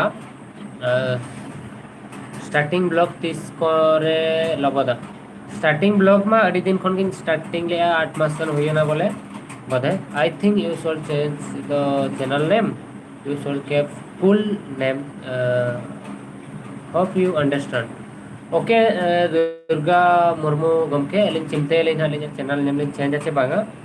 और ओके को फोन था फोन पे बलिन रिसीव दड़े था एनांग जहाँ लेकर नोडे बारे हॉल किन कॉल लिया बट बाकी नहीं लिया लक्ष्मी हेम्ब्रम माँ दुर्गा प्रोडक्शन हाय दीपक हेलो हेलो सॉरी तुम रिप्ले बहुत लेट देवा पाई सो सॉरी केमती अच्छो दीपक भाई जो माँ दुर्गा प्रोडक्शन है वो हमारा कोलाबरी डी सॉन्ग का डायरेक्टर है जो यहाँ पे लाइव अभी आए थे है कि नहीं पता नहीं मुझे बट बहुत अच्छे हैं और उनका भी चैनल है माँ दुर्गा प्रोडक्शन एक बार देखिएगा लिपू एम कोई फ़ोन किया है हमको हेलो हेलो हेलो हेलो गमके बाय अंजम करना रोड हाँ लई बिन गमके हाँ जोहार जोहार चल आर दूसरे नेम पे लाइव इन तुम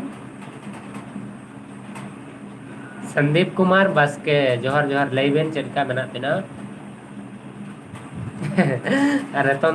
ओका दिसम रे ओका कोन खन लांग रोपड़ कना माने ओका कोन खन बिन रोपड़ कना इन सला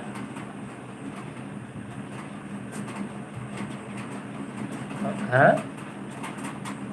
बरपदा अच्छा घंटी चेतान कौन अच्छा आप लाउड स्पीकर एम लगे तो अड़ी साराव इन वीडियो को नेल बखरा और उन संगीन को मेना देना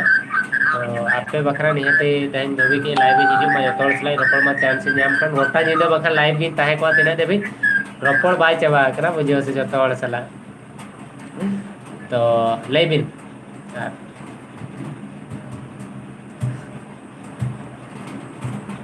और चेक को कुली रे मेना ओड़ा करे चलका मेना बिना चेक बिन चिकाय बिना प्रोफेशनल लाइफ रे ओना कटी ले ᱧᱚᱜ बिन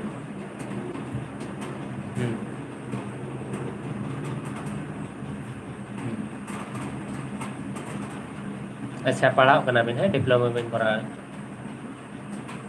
अच्छा अच्छा अच्छा और ठीक है और ठीक है अलिंग पास्टा को नवा के चंदा बंगा ठेन नेहर ताहना कि बेस रे ओलोग बिन और बेस रे पढ़ा बिन लाइफ रे बेस जॉब करा बिन और आगे अड़ी ओड़ा हर को भागी रखे को ताहन मा और नोका के अलिंग से सपोर्ट ताहन मा पाछे चलिंग वीडियो बना लिंग बंदा बट नितों खन चंदा बंगा ठेन नेहर ताहन कने बेस रे ताहन बिन नोका के अब आप अबिना दुलड़ अलिंग चितार ताहन मा वह तो इनमें वीडियो अपलोड है आप को इन पे नेल जामिन कना बाट अड़ी गान हर मेना पे इन पे दुलड़ लिंग कना बाट आप बई नेल जामेत पे एनते रहो आपे को बखराते दुलड़ लताड़ के ताहना नोका चाहवान जे जहां ठन ᱧᱟᱯᱟᱢ रहो बन इन पे नेल जामिन रहो बारीपदा जहां ठन के तो निहती कुली इन पे जे लोगोदा इन दा वीडियो नेलया और और ठीक है अड़ी अड़ी सारा और अड़ी गान हर को फोन है ठीक है नंबर में भी नाम किया व्हाट्सएप पर जहां प्रॉब्लम जहां तीस अलिंग एल्बम निहती आपे को बखरा एल्बम नहीं करावा तो ट्राई इना अच्छा ठीक है ना जेल हुई हो ना मुझे उसे और ठीक है ना तो बात बाकी कथा करना रोपड़ा लगना मुझे उसे ठीक है हाँ माँ है और तो फोन काटी किया ना नुकी ना तो और कोई को फोन लिया तला रे तो हो माँ बाय है कैसे दीपक भाई ओडिया रे हो भाई ओडिया तो आमे तो ओडिया ओडिया रे तो होची आ कोन करबा तो केमती अच्छे दीपक भाई एतिकी ओडिया रे कोई भी भलो रे रुहो फोन फान तो मु करूनी सेति पई सॉरी तमे भी फोन करूनो जानि जो हमर मु भी जानि छी मु भी कामर व्यस्त रे रहूची तमे भी व्यस्त रे रहूथिबो बोदे तो कोन करबा भलो रे रुहो दीपक भाई आई ऑलवेज मिस यू तो लव यू ओके आपके लिए एक है आप बहुत दिन से बीमार है आप रोज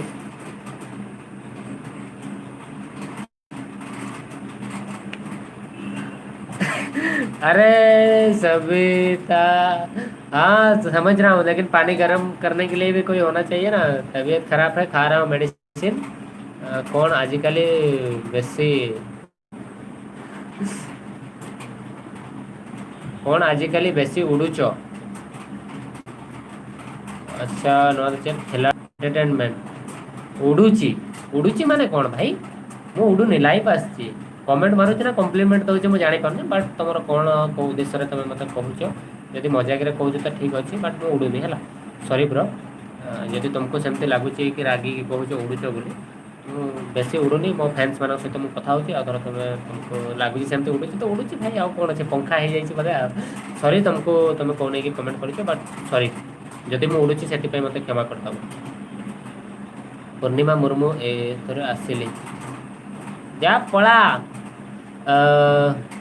सुखदेव हेम्ब्रम अबिन बेंगोली तेबिन कमेंट ये मैसेज का बट बलिन बुझो दळया ना सो सॉरी जहां के भी पहले बेस करिन बखरा बिन ऑल का तो अड़ी अड़ी सराव लाइव हिजी बखरा से अगु वास्के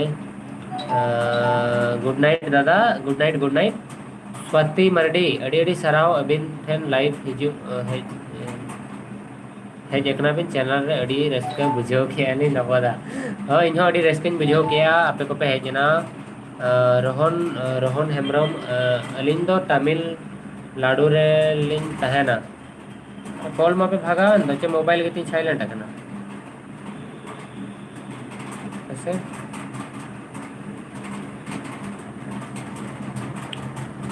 नो ओके नंबर कना ये इंजन कॉल है तो है तमिलनाडु रे लिन तहना हाँ ठीक गया बेसरे कमी बिन और बेसरे तहन बिन कोलकाता रे नपाएगे तहन बिन दादा हाँ नपाएगे मंगल मुर्मू गुड नाइट बोया गुड नाइट चंपा मई बसके गुड नाइट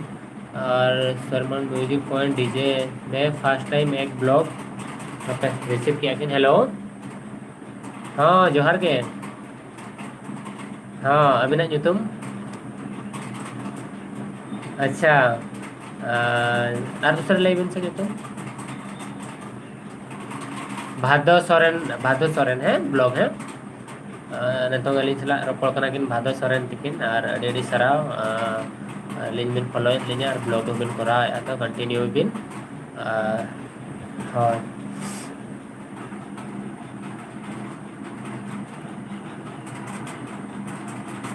अच्छा ठीक है नवा तीन व्हाट्सएप नंबर करना अबिन अलिंग अबिन चैनल लिंक अलिंग भेजा अलिंग दिन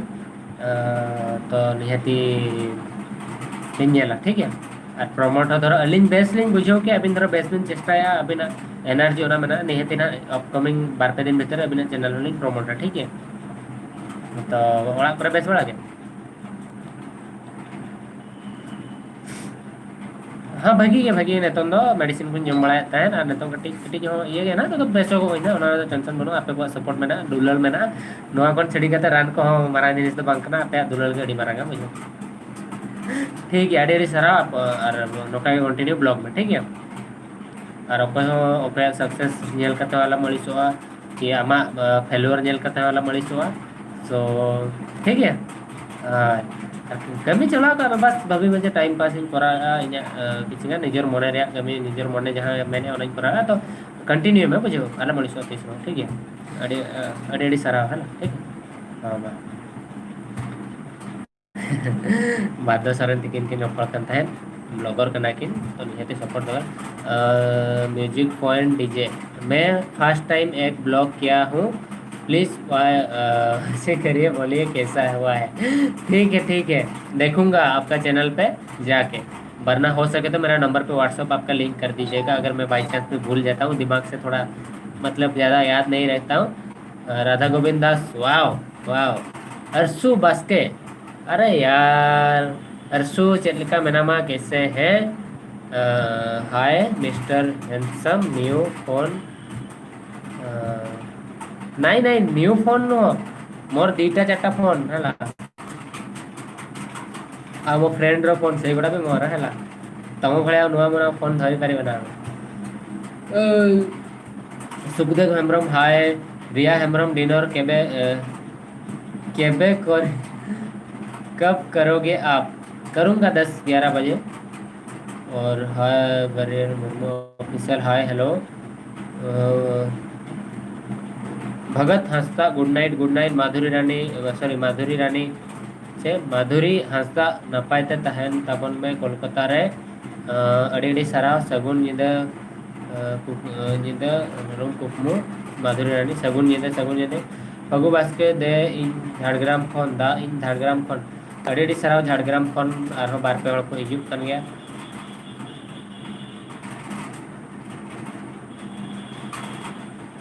अरसू तुम्हें कौन लिखिए तुम्हें अरे हाँ सॉरी कथा हो फोन कर कौन करवा खराब भावनी है अरसू मो भौणी ना अरसू पा तुम्हें भी मो भौणी भाया ना किसी एक्स्ट्रा एक्सपेक्टेशन अच्छी रखबनी है फ्रेंड बट मो सिस्टर ना अरसू इन जहाँ मारांग दे उनिया जितुम अरसू मुर्मू ऑफिशियल चेक लेका खबर बेस के नुआ तो स्टाइलिश जो तुमको जो किसको बाबू तक इनके दहो का प्रिंस से प्रियो किसको लबदा अबिन हाँ लाइव शो नेल कते अड़ी चरक लिंग बुझो किया अड़ी सराव लाइव लिंग में इनमें है चक्रा है जब एक्स्ट्रा डाटा पैक मेना ओके डाटा को बनो उनको अड़ी भोना को अड़ी सब कना पले लबदा लहात अबिन चेक लेका मेना बिना आ नेतो दो good night best of luck Besra बेटी तो पल धरो लाइफ में बनावा तो अड़ी सराव इन बेस रे मिनाया गुड इवनिंग और अब बेस रे तहन में गुड नाइट बाय बाय यदि जपित सना में कि कमी मेना खन की पढ़ाओ करम सनक में कमी मतलब बुझो ठीक है Phagu good night bye good night दादा गुड नाइट और अड़ी जोर को सोले एक पिंद सोड़े माको सोड़े गया चेनम चिका ओना धरो को सोड़े इनकरा ओना द चेन बळिन मेना सोड़े चनो को रगे जेका को सोड़े गया को ओना द इन बई जेडी सोड़ा भाई ठीक है सोड़े हड़ तो को सोड़े गया और उतु हड़ तो को उतु गया जपित हिजुक कना आरो बड़ाया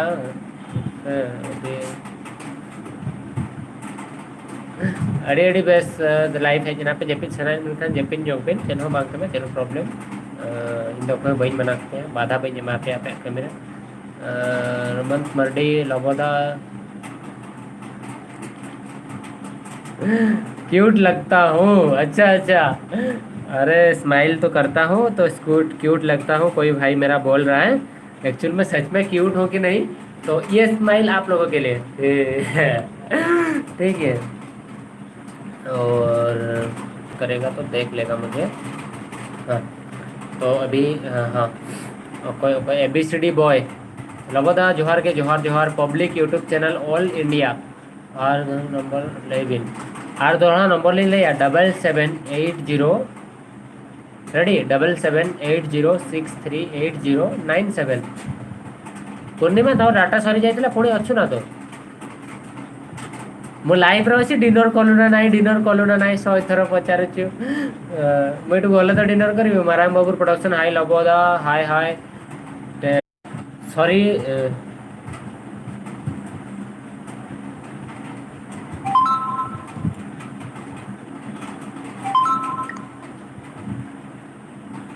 सॉरी इन्हें जहाँ की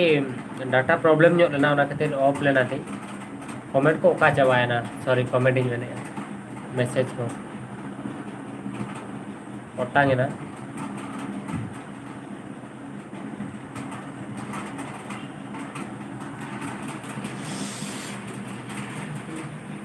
आपे जहाँ को पे मैसेज लिया जो तो का चोटांग चबा ना मुझे बन जा मैं जो हो नाम के है जना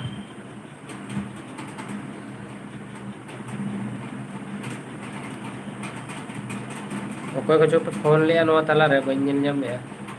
बाहा बस के किन कॉल लिया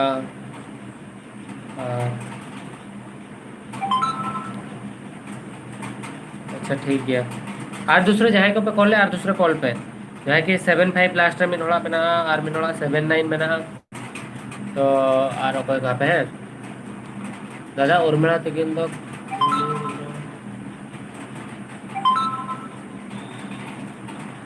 हाँ कुड़ी गिद्रे में टाइम बनाया था यार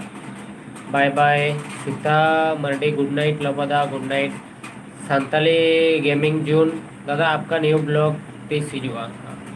हिजुआ ना गापा मैं भीतर गापा तो मैं भीतर पहले एडिट चलो कहीं कटी पढ़ुआ धरा कर लैके जहाँ लेका लगे बेस्ट ब्लॉग ना मिटा बनाव जहाँ लेका ठीक है और चेक लेका मेनामा प्रतिमा सोरेन बेस के मैंने संगी लगो भैया भैया जापान हाँ यस दादा डाटा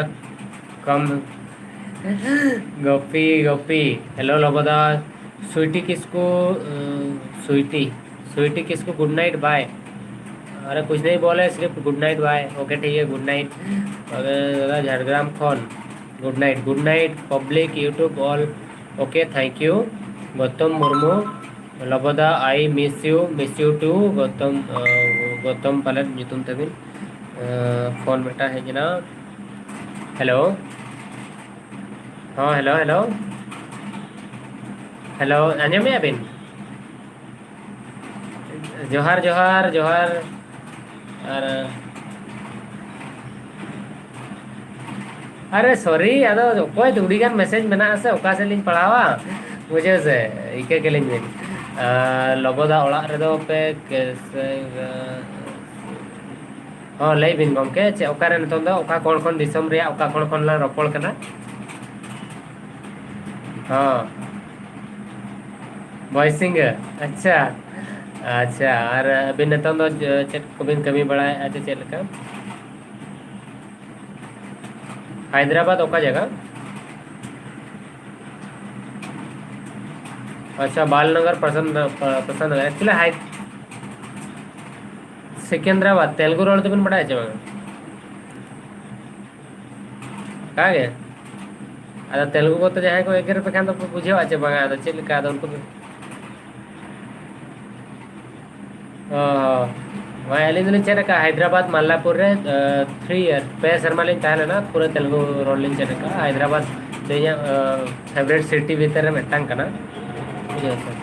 जहाँ ना प्रॉब्लम हो कर ले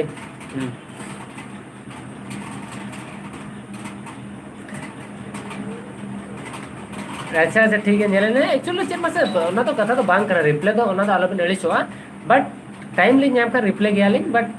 कमी को कड़ी पूरा वीडियो पे दिन खोले एडिट गया पड़वा बखरा ते बरे जपी दिया लिंग पड़वा हर तो नोका गया को बुझे से आले बे नड़ी छोड़ा हाय सर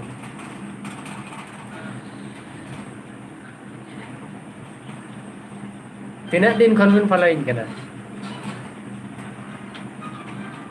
ना तीना दिन खन 6-7 मास हुई ना तो अड़ी मांग ना मोबाइल बांता है ना अब चिरिंग के जखन जखन एनो ब्लॉग की नेल के तबिना बुझो जखन अब इनका अपनी फॉलो करना दिन रपोय रपोने आली उनके ब्लॉग बना बना के को ब्लॉग बना है अच्छा अभी तलाई में रपोय जो बात कटे जाबो पर्सनल हो ठीक है तो बखन पर्सनल तो ना ला रपोड़ा तो लाइव चलू कना से उनको ना को अड़ीसो अको को फोन यार हां बुझो से तो नंबर में मेना रपोड़ा ला ठीक है तो बेस्ट रे उन दे हां হয় হয় তথাপি আর দুসরা না মেসেজ বিন মাখানা ফোন বিন হ্যাঁ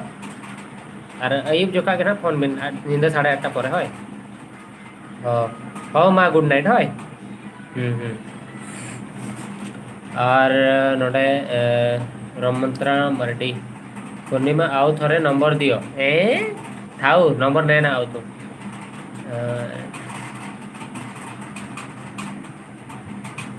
लाइव रे तीन भैया आपका लाइव कब से कब तक चलेगा पता नहीं यार आप लोग हो तो मैं कैसे आप लोग को छोड़ के जाऊंगा तो जब भी मूड होगा बंद कर देंगे बट जब तक आप लोग बात करेंगे करेंगे प्लीज़ बरे मोमो official please give me your mobile number लबो बाबू दादा ले के या तो नहीं ले बना कटी गड़ी सनो मा कोई को फोन या बुझे से तापर ना लबोदा 30 हिजु आम बालेश्वर सेनो ना इन बालेश्वर दो सेनो गे ना आर मिड बार चांदो भीतर गे नहीं सेनो तो सेनो रे मेना ना कमी को मेना शूटिंग को तो सेनो गया ले अड़ी अड़ी सराव लबोदा सगुन सिंगल दादा गणेश्वर हेम्ब्रम हाँ गणेश्वर हेम्ब्रम ठीक है कैसे हो जितेंद्र हंसता जोहार के दादा दुमका से गणेश्वर हैदराबाद जोहार के दादा लबोदा आप कहाँ से है उसके नायक नायक में आप तो अगर नायक है आप तो उड़िया है मेरा वीडियो देखते हैं क्या और कहाँ से हैं तो मैं हूँ एक्चुअल में बता रहा हूँ मैं भद्रक से हूँ हेलो हाँ जोहार के हाँ तुम तबिन चेक गम के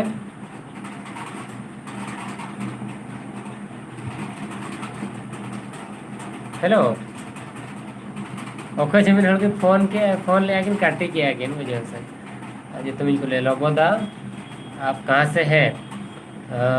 मेरा घर भद्रक है और मैं कलकत्ता में रहता हूँ मारांग बाबू प्रोडक्शन लोबोदा अलिंग दो हकू लिंग उतो कर हिजु बिन जम खान बिन अलिंग दो जिल लिंग उतो का तहन तो बलिंग चना जो का बिन गापा ना जम हुई आ ऐसे अरे झाड़ग्राम खन बुझे गया लिंग पूर्णिमा मैसेज कौन भाई डिलीट कर लो गधुणी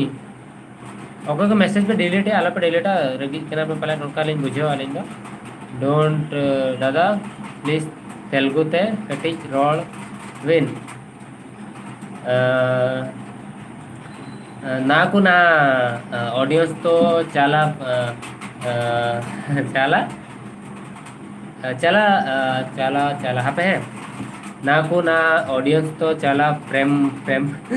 चलेगा दुलार तो चेक बता चेना बांगा हापे उहर ᱧᱚᱜ लगी अड़ी दिन पर तेलुगु ते बई रोल का से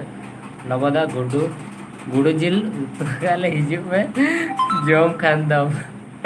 निहती सारगा गुडू माने भूस गुडू चे ओड़ा गुडू ओना मना ले में ओड़ा गुडू को जम को गे यार ये गुडू को बन जम को नाना मोर आगे ने जस्ट मिस्टेक अच्छा हे गला ओके को है नंबर पे खजो kan था 7780 ठीक है 7780638097 लबोदा रानी देवगना इंटरव्यू टॉक शो हाँ निहती रानी देवगन सला मांग रपड़ हुई लेना और जो आर्टिस्ट को ना इंटरव्यू हुई गया ना जहाँ तीन मेना को तो अकोय को फोन गया और बाको फोन गया निहतिना हुयुग गया ना कटी लॉकडाउन को चाबा लेन के नितों माने लॉकडाउन खातिर ते अडिगन प्रॉब्लम लॉकडाउन में चाबा हकना अंतर रहो जहाँ की शटडाउन को मेनखान किछिगन जहाँ ये को मेना ओना को चाबा जो लेन के तो ओना को चाबा लेन खाना निहति संदीप कुमार संदीप नेक्स्ट एल्बम तो क्या प्लान अभी तक कुछ नहीं हुआ प्लान तो हुआ लेकिन वो कंफर्म नहीं हुआ है तो बता देंगे आपको तो नायक लबोदा आप कब सोते हैं मेरा कोई सोने का टाइम नहीं है क्योंकि मैं रात को 12 बजे भी सोता हूँ 11 बजे भी सोता हूँ लेकिन 10 बजे के बाद ही सोता हूँ और लेकिन जब वीडियो एडिट करता हूँ रात को 3 बजे सोता हूँ 5 बजे उठता हूँ जिस दिन मान लो कि कल मेरा वीडियो आने वाला आज रात 3 बजे सोता हूँ 5 बजे उठता हूँ और 6 बजे वीडियो पब्लिश करता हूँ ऐसा है मेरा तो क्योंकि रात में वीडियो एडिट करता हूँ मैं और दिन में मुझे एडिट करने के लिए टाइम नहीं मिलता मन भी नहीं लगता घूमता हूँ वो मरांग बाबू प्रोडक्शन प्रतिमा मंडी दादा आमा नपाय ते तहन में और ठीक गया आपे को दया ते नपाय ते तहना मरांग बुरु प्रोडक्शन सॉरी मरांग बाबू प्रोडक्शन कोलकाता हाँ निहती कोलकाता हिजू पे ऑलवेज वेलकम और फोन में बाखान फेसबुक आईडी ओको को बाबे बड़ा फेसबुक आईडी ते हिजू पे लबो हंसता और ओंडे हेचते निहती आपे मीटिंग पे जा आले कोलकाता ले सेनो पे जहाना प्रॉब्लम टाइम रे जहाना ये कन माणा धरे ले पे निहती नेपेला और ठीक है और कोलकाता रे ना मीटअप को नन दोया किछि दिन परे तो निहती ना नेपेल हुयु गया ना मीटअप करे तो न तो कोरोना को चालू कन खान इन बइन चाहे जे आपे को हेचते हैरान पे मेनते जहाना बेमार आजार को नाम पे मेनते इन खेते इसला ᱧᱟᱯᱟᱢ खातिर तो कोरोना को चाबा लेन के आराम से बना को ᱧᱟᱯᱟᱢ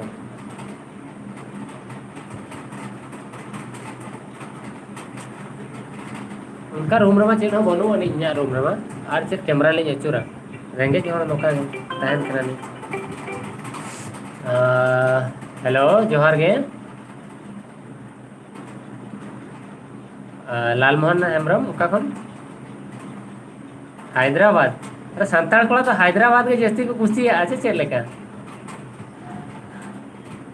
से हैदराबाद रेन कुड़ी को बिन खुशी आगो करना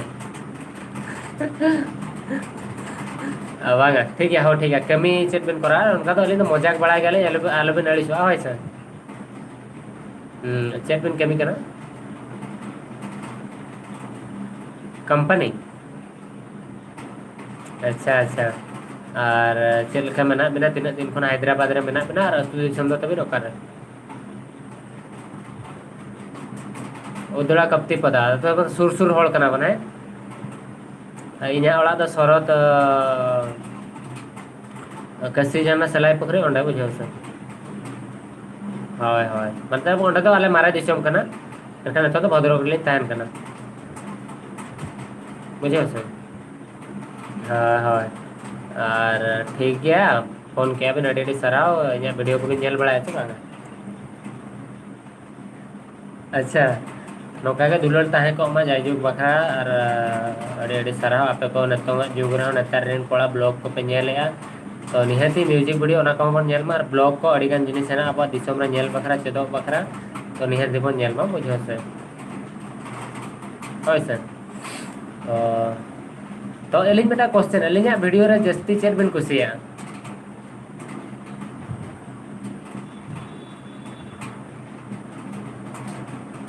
अच्छा अच्छा रोड से सिनेमैटिक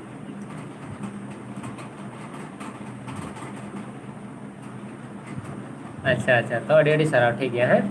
हो मा न तो मा लाइव रे हना ले जस्ते मा बली रोपड़ दाड़े तो कॉल किया बिन और खातिर अड़ी सारा और अबिन अलिया वीडियो बिन नेले ओना बखरा और भगी रे के तहन बिन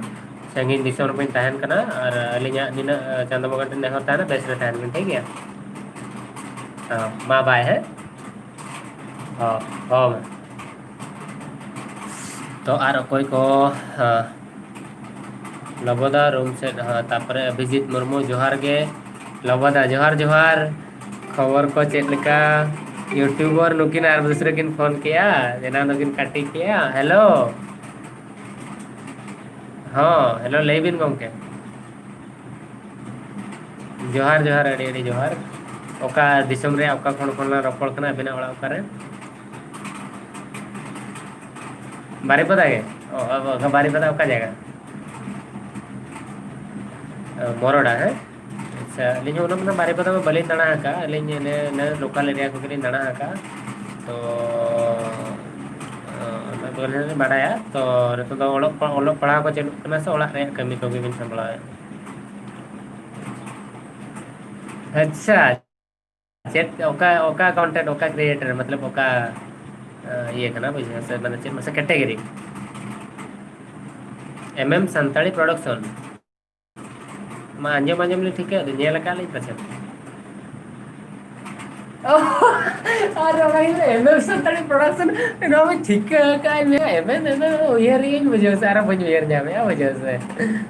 और ट्रू कलर फोटो है जे नुई होड़ तो ओका रे नेल लगा दे बुझे से नुई में नेल लगा दे ठीक है चल कर बइन ठीक है आ बुझे तो अड़ी अड़ी सारा हाँ नापाय बड़ा है अबिन के चल का मना बिना नोका अब रोस्ट रोस्ट रोस्ट हो चुका ना चेत नापाय दो मेरे रोस्ट हो चुका ना मार चेत मुझे से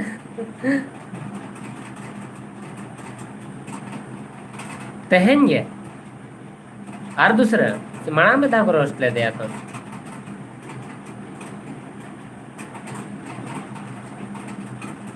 हाँ पर रोस्ट दो कोई रोस्ट का मैंने कमेंट के वीडियो बनाओ अपना कमेंट रे अच्छा इन्हें चेकआउट या बता हो सर होय मा ठीक है फोन किया बिन अड़ी अड़ी सरा होय आबो तो आबो होड़ कना चेन हम तो फोन बढ़ाया नंबर को नाम दहो का टाइम तो पर्सनल तो नाम फोन आ आराम तो रहता हूं फोन का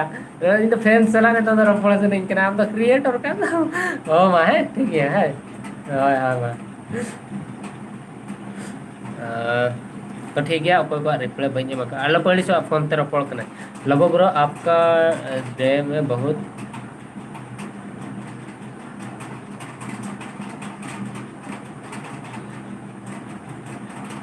हाँ दिन में बात करता हूँ नायक लेकिन मैं क्या है कि मैं ड्यूटी पे रहता हूँ हेडफोन लगा देता हूँ किसी का फ़ोन आता है तो रिसीव कर देता हूँ काम भी करता हूँ ड्यूटी पे करता हूँ और बात भी करता हूँ ऐसा है लेकिन अगर ज़्यादा इम्पोर्टेंट बात है तो मैं करता हूँ लेकिन आज मेरा जो लोग क्रिएटर है वो लोग लाइव पे नहीं आए अपडेट दिया था जो लोग अच्छे अच्छे क्रिएटर थे जैसे कि सेहादी मेरा जो लोग हैं वो लोग नहीं आए इसलिए दुख लग रहा है थोड़ा अरे 1 घंटा 44 मिनट हो गया बाप रे मेरे जैसे कोई लाइव आया होगा लबोदा रिप्ले बबिन एम लेदा अभिजीत मुर्मू चेक रिप्ले बिन हिली के इंजे चलेगा चेक रिप्ले तो बोलिन जिम लिया और दूसरा लेबिन से संजू लता बस के जोहार के दादा अड़ी अड़ी सराव अबिन अड़ी अड़ी सराव हिजू बखरा लबोदा अबिन दो स्माइल से डबल मतलब अच्छा क्या यार ऐसे कमेंट मारोगे तो कैसे चलेगा जोहार के लबोदा संताली गेमिंग जोन ऐसा कमेंट नहीं मारते हैं नहीं मुझे बुरा लगता अभी रोना रोऊंगा तो अच्छा लगेगा आपको लबोदा अबिंद सिंगल से डबल और दूसरे पढ़ाव करते लादा जो लगे गर्लफ्रेंड को बनू को गर्लफ्रेंड तो बनू को अड़ी दुख सला ते लई सनिन केना गर्लफ्रेंड कथा लप लगा बंखनी राग ना और कोई को फोन लिया बाको फोन है संतले गेमिंग जोन सॉरी दादा माफ करिएगा नहीं यार ऐसा कुछ नहीं है तो तुम मजाक कर रहे हो तो मजाक में मैं ऐसा बोल दिया ऐसा माफी पाफी मत मांगना मुझे यार ठीक है और बोलो और कोई को उठो ना पीछे से लिखा 100 होड़ में ना पे यार नतम खाने तो ये तो पढ़ाओ चबा किया नतम खाने को कुली के बाकी कुली के ना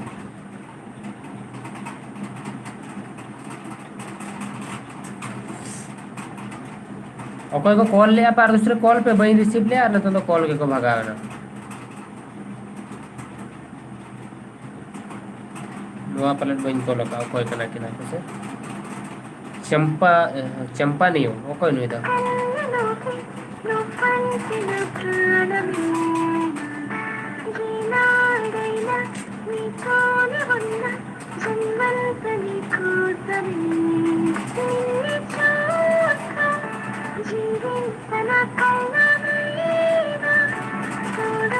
हेम्ब्रम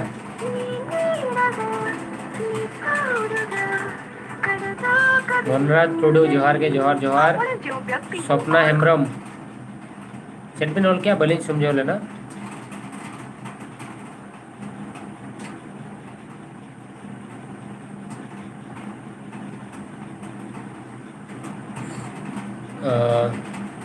जोहार के दादा मामुनी मरडी कोलकाता रे ओकारे बिन ताहेना ताहेन गया कोलकाता रे तो न्यू टाउन काली पार्क लिन ताहेना स्वप्ना चे बांगा হয় स्वप्ना तो बांगा ये मामुनी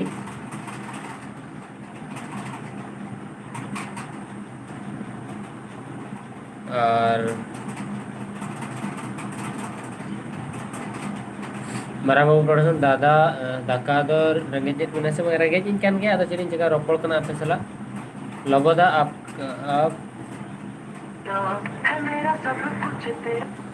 आपका मोबाइल नंबर भेजो मरडी 15 मधु सिक्का है ना संथाली अपडेट दादा दाकाम जम किया चे जम के नाम से बांगा औरिन जमा संथाली अपडेट आर मिटा चैनल हो मेना नो तो फर्स्ट टाइम मैंने नेलेया बट जहां कान के बिन अडी सारा लाइव हिजू बखराते तो संथाली अपडेट में मिटा मेना जे ये हा टॉम गम के तीना माधुरी सोरेन अडी सारा बाबू नोंका गे आरहो नपाय नपाय ब्लॉग अगुई में आले दो आमा वीडियो अड़ी ले कुसिया अड़ी सारा गणेश्वर हेम्ब्रम तकिन किन कॉल या तो ठीक है हेलो जोहार जोहार ओका सुलूक सगई क्रिएशन अच्छा ओकर पे अतु दिसम को तो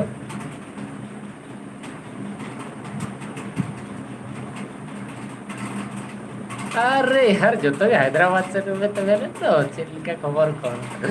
अंतर के जैसे टाका को तो जामो करना जे चिल्का इंजे कोलकाता से मेरे तो उठाओ इंज बाकन साव था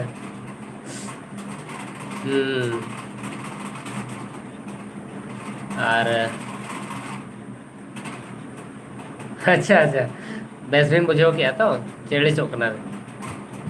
नोड़ा ही बता आपे को चेक का हो जाए लाइव बाकन गापा को लाइव के बजी गापा बैक होने करें जहां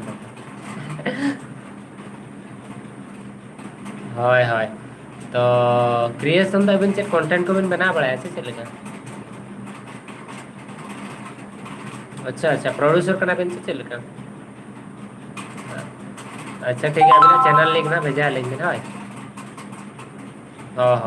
हाँ मैं अबिन कॉल बखराते लिंगे वीडियो नेल बखराते अड़ी सराव और तो मैं लाइव रे मना नोड़ा को मैंने आले रिप्लाई एम आले रंगी कना को बुझे से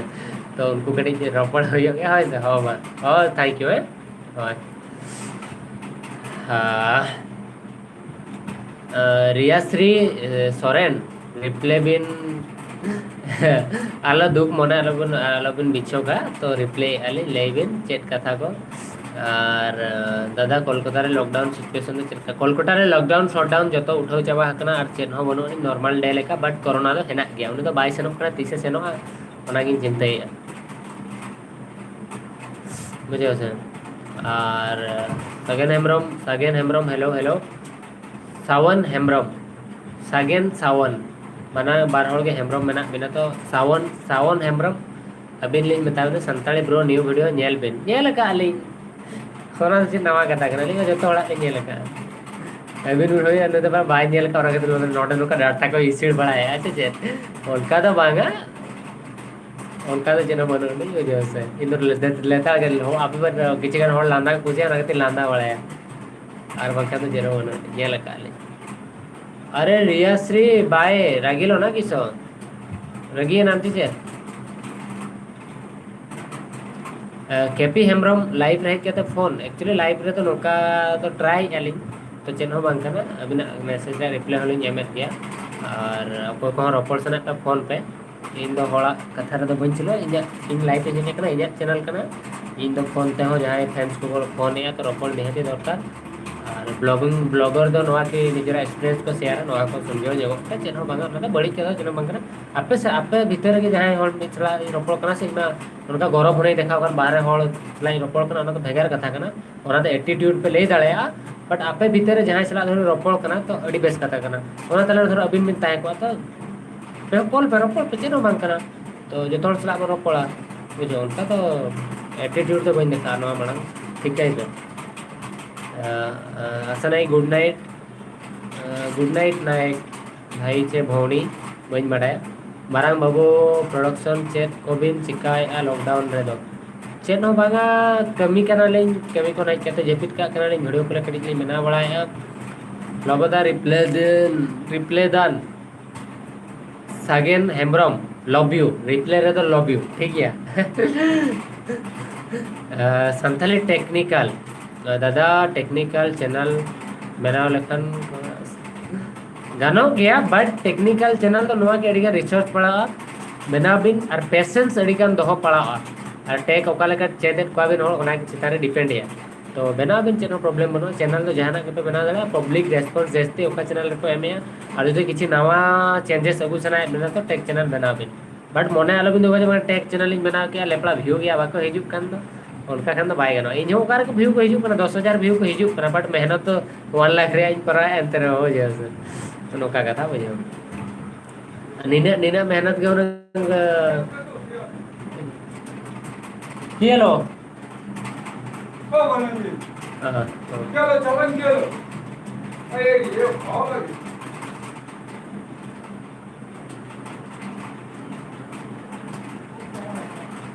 तो हाँ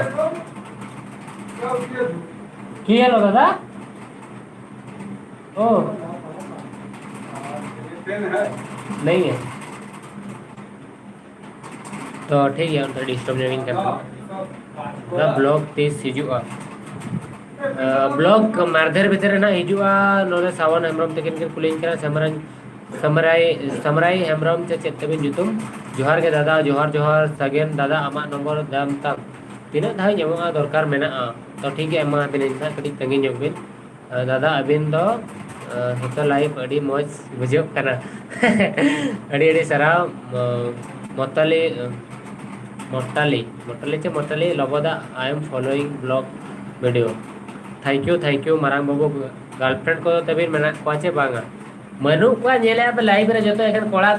बन रोपड़ कना और कुड़ी कथा पे कुलिंग करा कोई नी भाभी अपना कोड़ा को फोन करना तो मोबाइल नंबर को बेटा कुड़ी फोन करा दादा रे होय मिते जो बांगा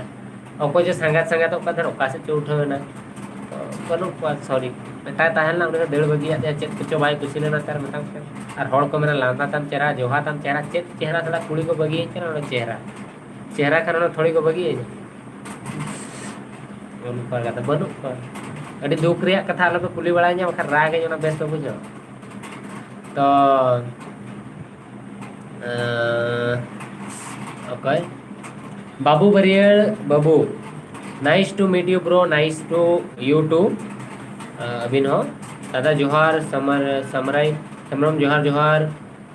हंसता ऑफिशियल हाय जोहार के दादा जोहार दादा हंसता ऑफिशियल आनंद टुडू ऑफिशियल दादा चलका मेना बिना बेस के मेना लिया आनंद गंके अबिन चलका मेना बिना और चैनल को चलका कंटेंट को बिन बना बड़ाया दादा चलका मेना बिना दादा बेस के बदल किसको लबदा मेल नंबर भेजाए में माल नंबर भेजाए में इन बखरा माल के बनू का आम बखरा माल एम दरकार ना का करे एगुआ मा इन दो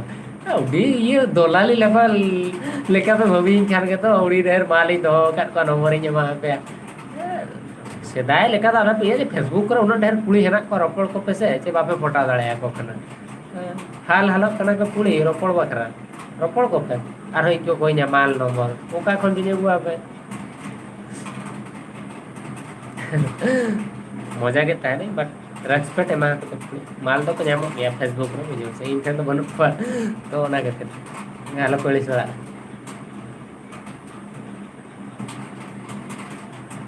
संदीप कुमार बास्के दादा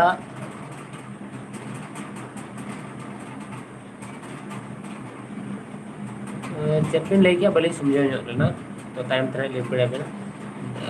दादा लबोदा संताल को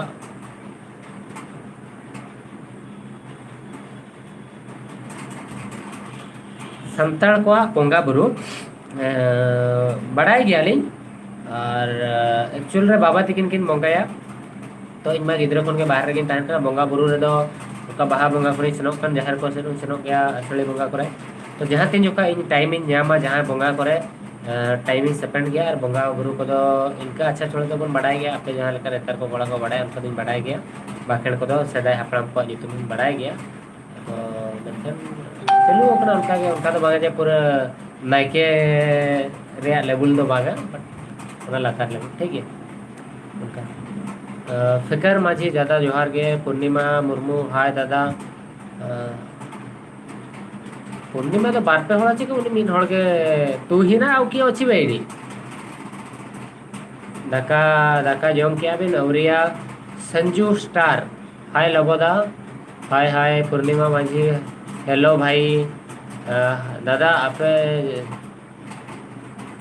दादा आम दो अड़ी झकास पड़ा कना होय होय पालेनो बाबू बेरिया nice to meet you bro nice nice thank you Kalicharan Hembram इन बालेश्वर काली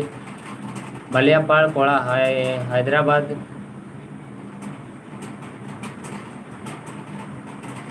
हैदराबाद रे नपाय लेका मिनेኛ और आम दो इन हो बेस के मिनेኛ दादा अबिन दो अड़ीबिन बेस आस्था बेटी दादा लंदा लेखान बेसबिन जेलो और तीसो आलोबिन रागा अच्छा भाई रागा आम कथा आंजम कते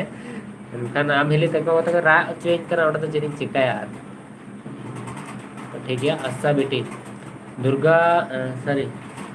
दुर्गा मुर्मू आम दो करे दादा कलकत्ता मिनेኛ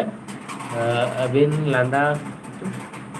मारंग बाबू प्रोडक्शन अबिन लंदा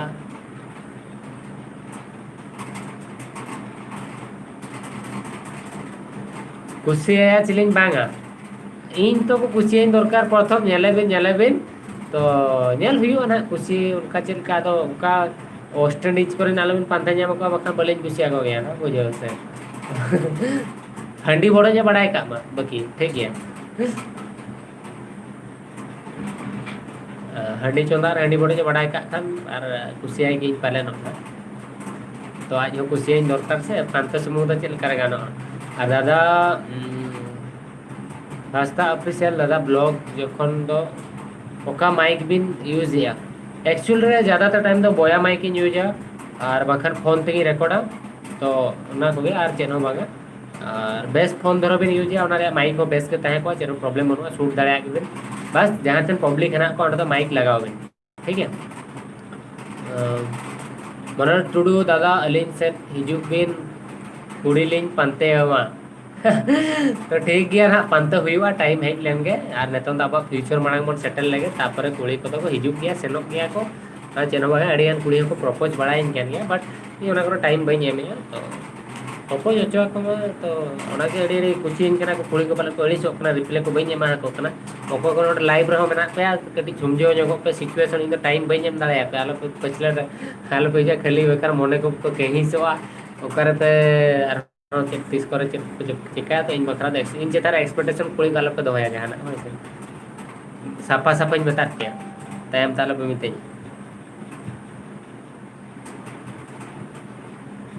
तू अच्छु ना तो डाटा सरी जाइतला संताल कोला हाय शंकर हेम्ब्रम दादा आपे अतु दिसम दो चेक ᱧᱩᱛᱩᱢ शंकर हेम्ब्रम आले अतु दिसम दो भद्रक रे और चरमपाल और अतु दिसम जहाँ इन बाबा तक दो शरद मयूरभंज रे उनका बुझे लबू बाबू आम वीडियो दो अड़ी नपाय तामा और बेस बेस वीडियो तावन बनाव में अड़ी अड़ी के सराव आबिन हो अड़ी सराव रिमिल रिमिल मुर्मू जे होय तो नोका के आपे को सपोर्ट तहन में बेस वीडियो भी बनाओ हम तो चेक मोबाइल में यूज इन ज़्यादातर तो मैं रियलमी यूज है और आपे को दाया तहन खान उधर को इमेज पे आईफोन इन चाहिए तो रियलमी X2 यूज है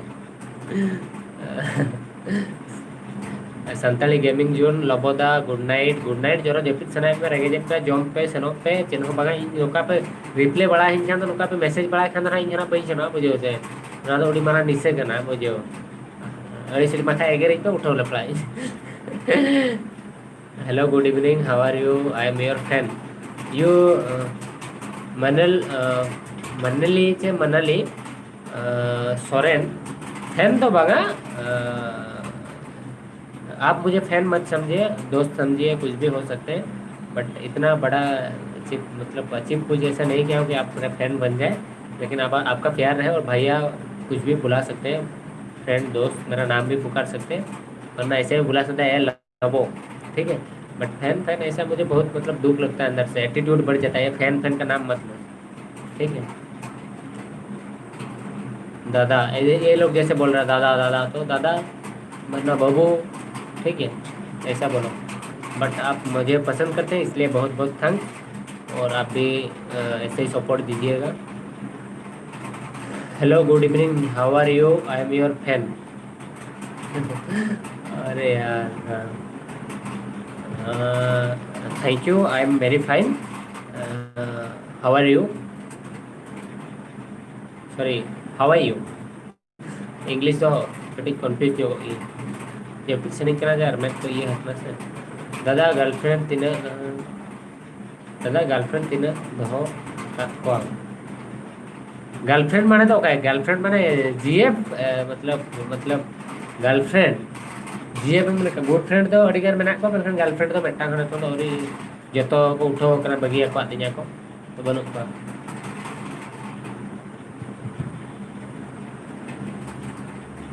बस आशा बेटी ठीक है समझो कना हिली तको दो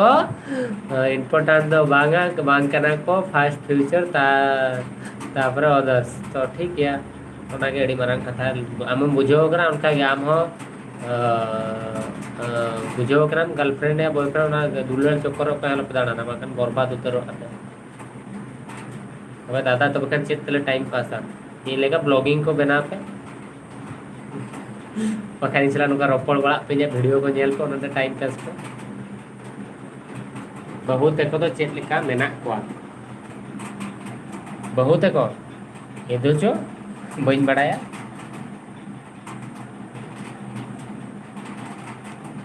अच्छा भलो कथा मोर तो कथा 5 जीबी खड़े सरी जीव मत लागु दीदी को हॉटस्पॉट मागे मारी बर व्यस्त कहीं हो बापला कथा तो आलोपे चिंता से बापला पर धर ब्लॉगिंग को बहुत आई बहु मिते आलम ब्लॉगिंग बड़ा चेत फालतू कमी को कमी करना बेस पे बुझे और खातिर बइन बापला करना बुझे से पचन माना एमाई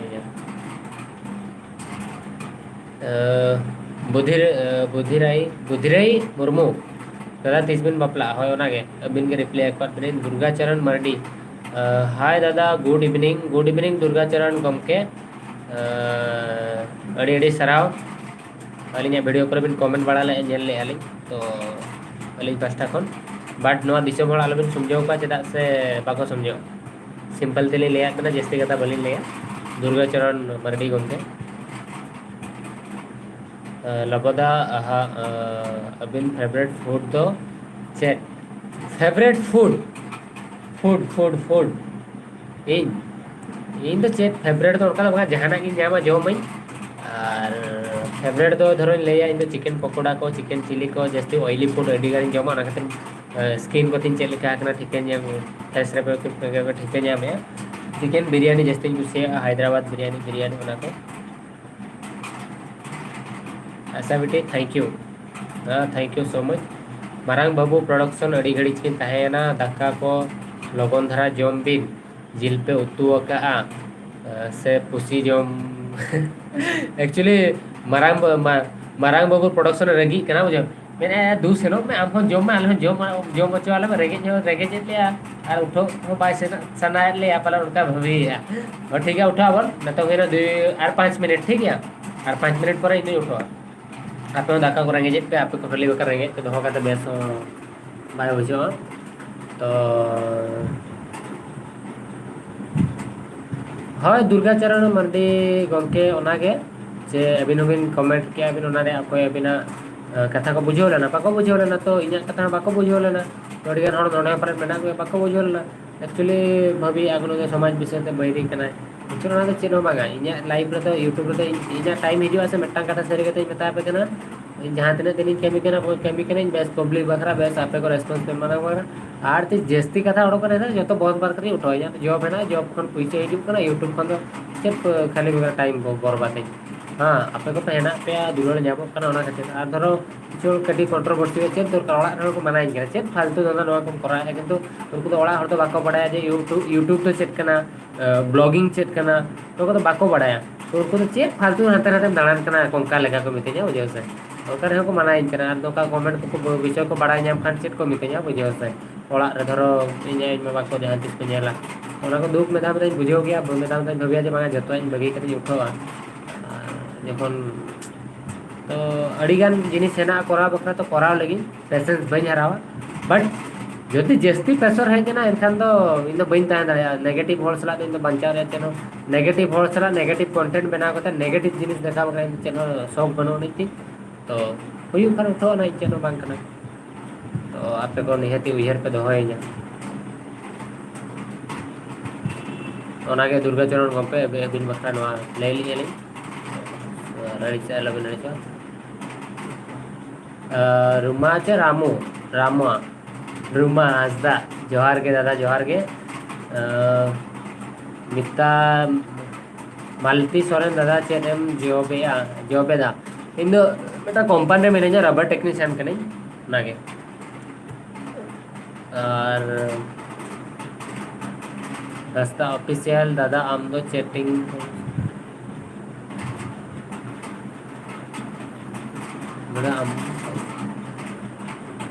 हाँ ठीक है नेक्स्ट टाइम खन दिन के संडे जो आयुब जो हिजुआ ठीक है लाइव बेस रपड़ा वन बेस कथा करना आपे 1 वीक रे एक्सपीरियंस शेयर पे पूर्णिमा बुधिराई दादा कोलकाता रे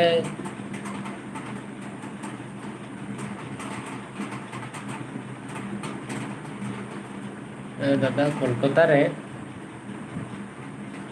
बई बुझो लेना कोलकाता रे मिनिया पूर्णिमा मुर्मू फेवरेट फूड बास्के दाका ओना मा बास्के दाका मा फेवरेट फूड कान गया दिन दिन ओड़ा रे बास्के दाका को मन रगी जोगो इन बुझो से चे दिन बास्के दाका को मन कना बुझो दिन जम तो कटी एड़ी से बुझो गया बाजार रे बन ताहेर कना से कटी को दा तेनो बास्के दाका तो वेर गया सरी रियली मिस यू बास्के दाका और इन जमा बार चंदो होइना गणेश गमके लोबदा हाँ नो आगे तो लीजिए नंबर 7780638097 हो नो आगे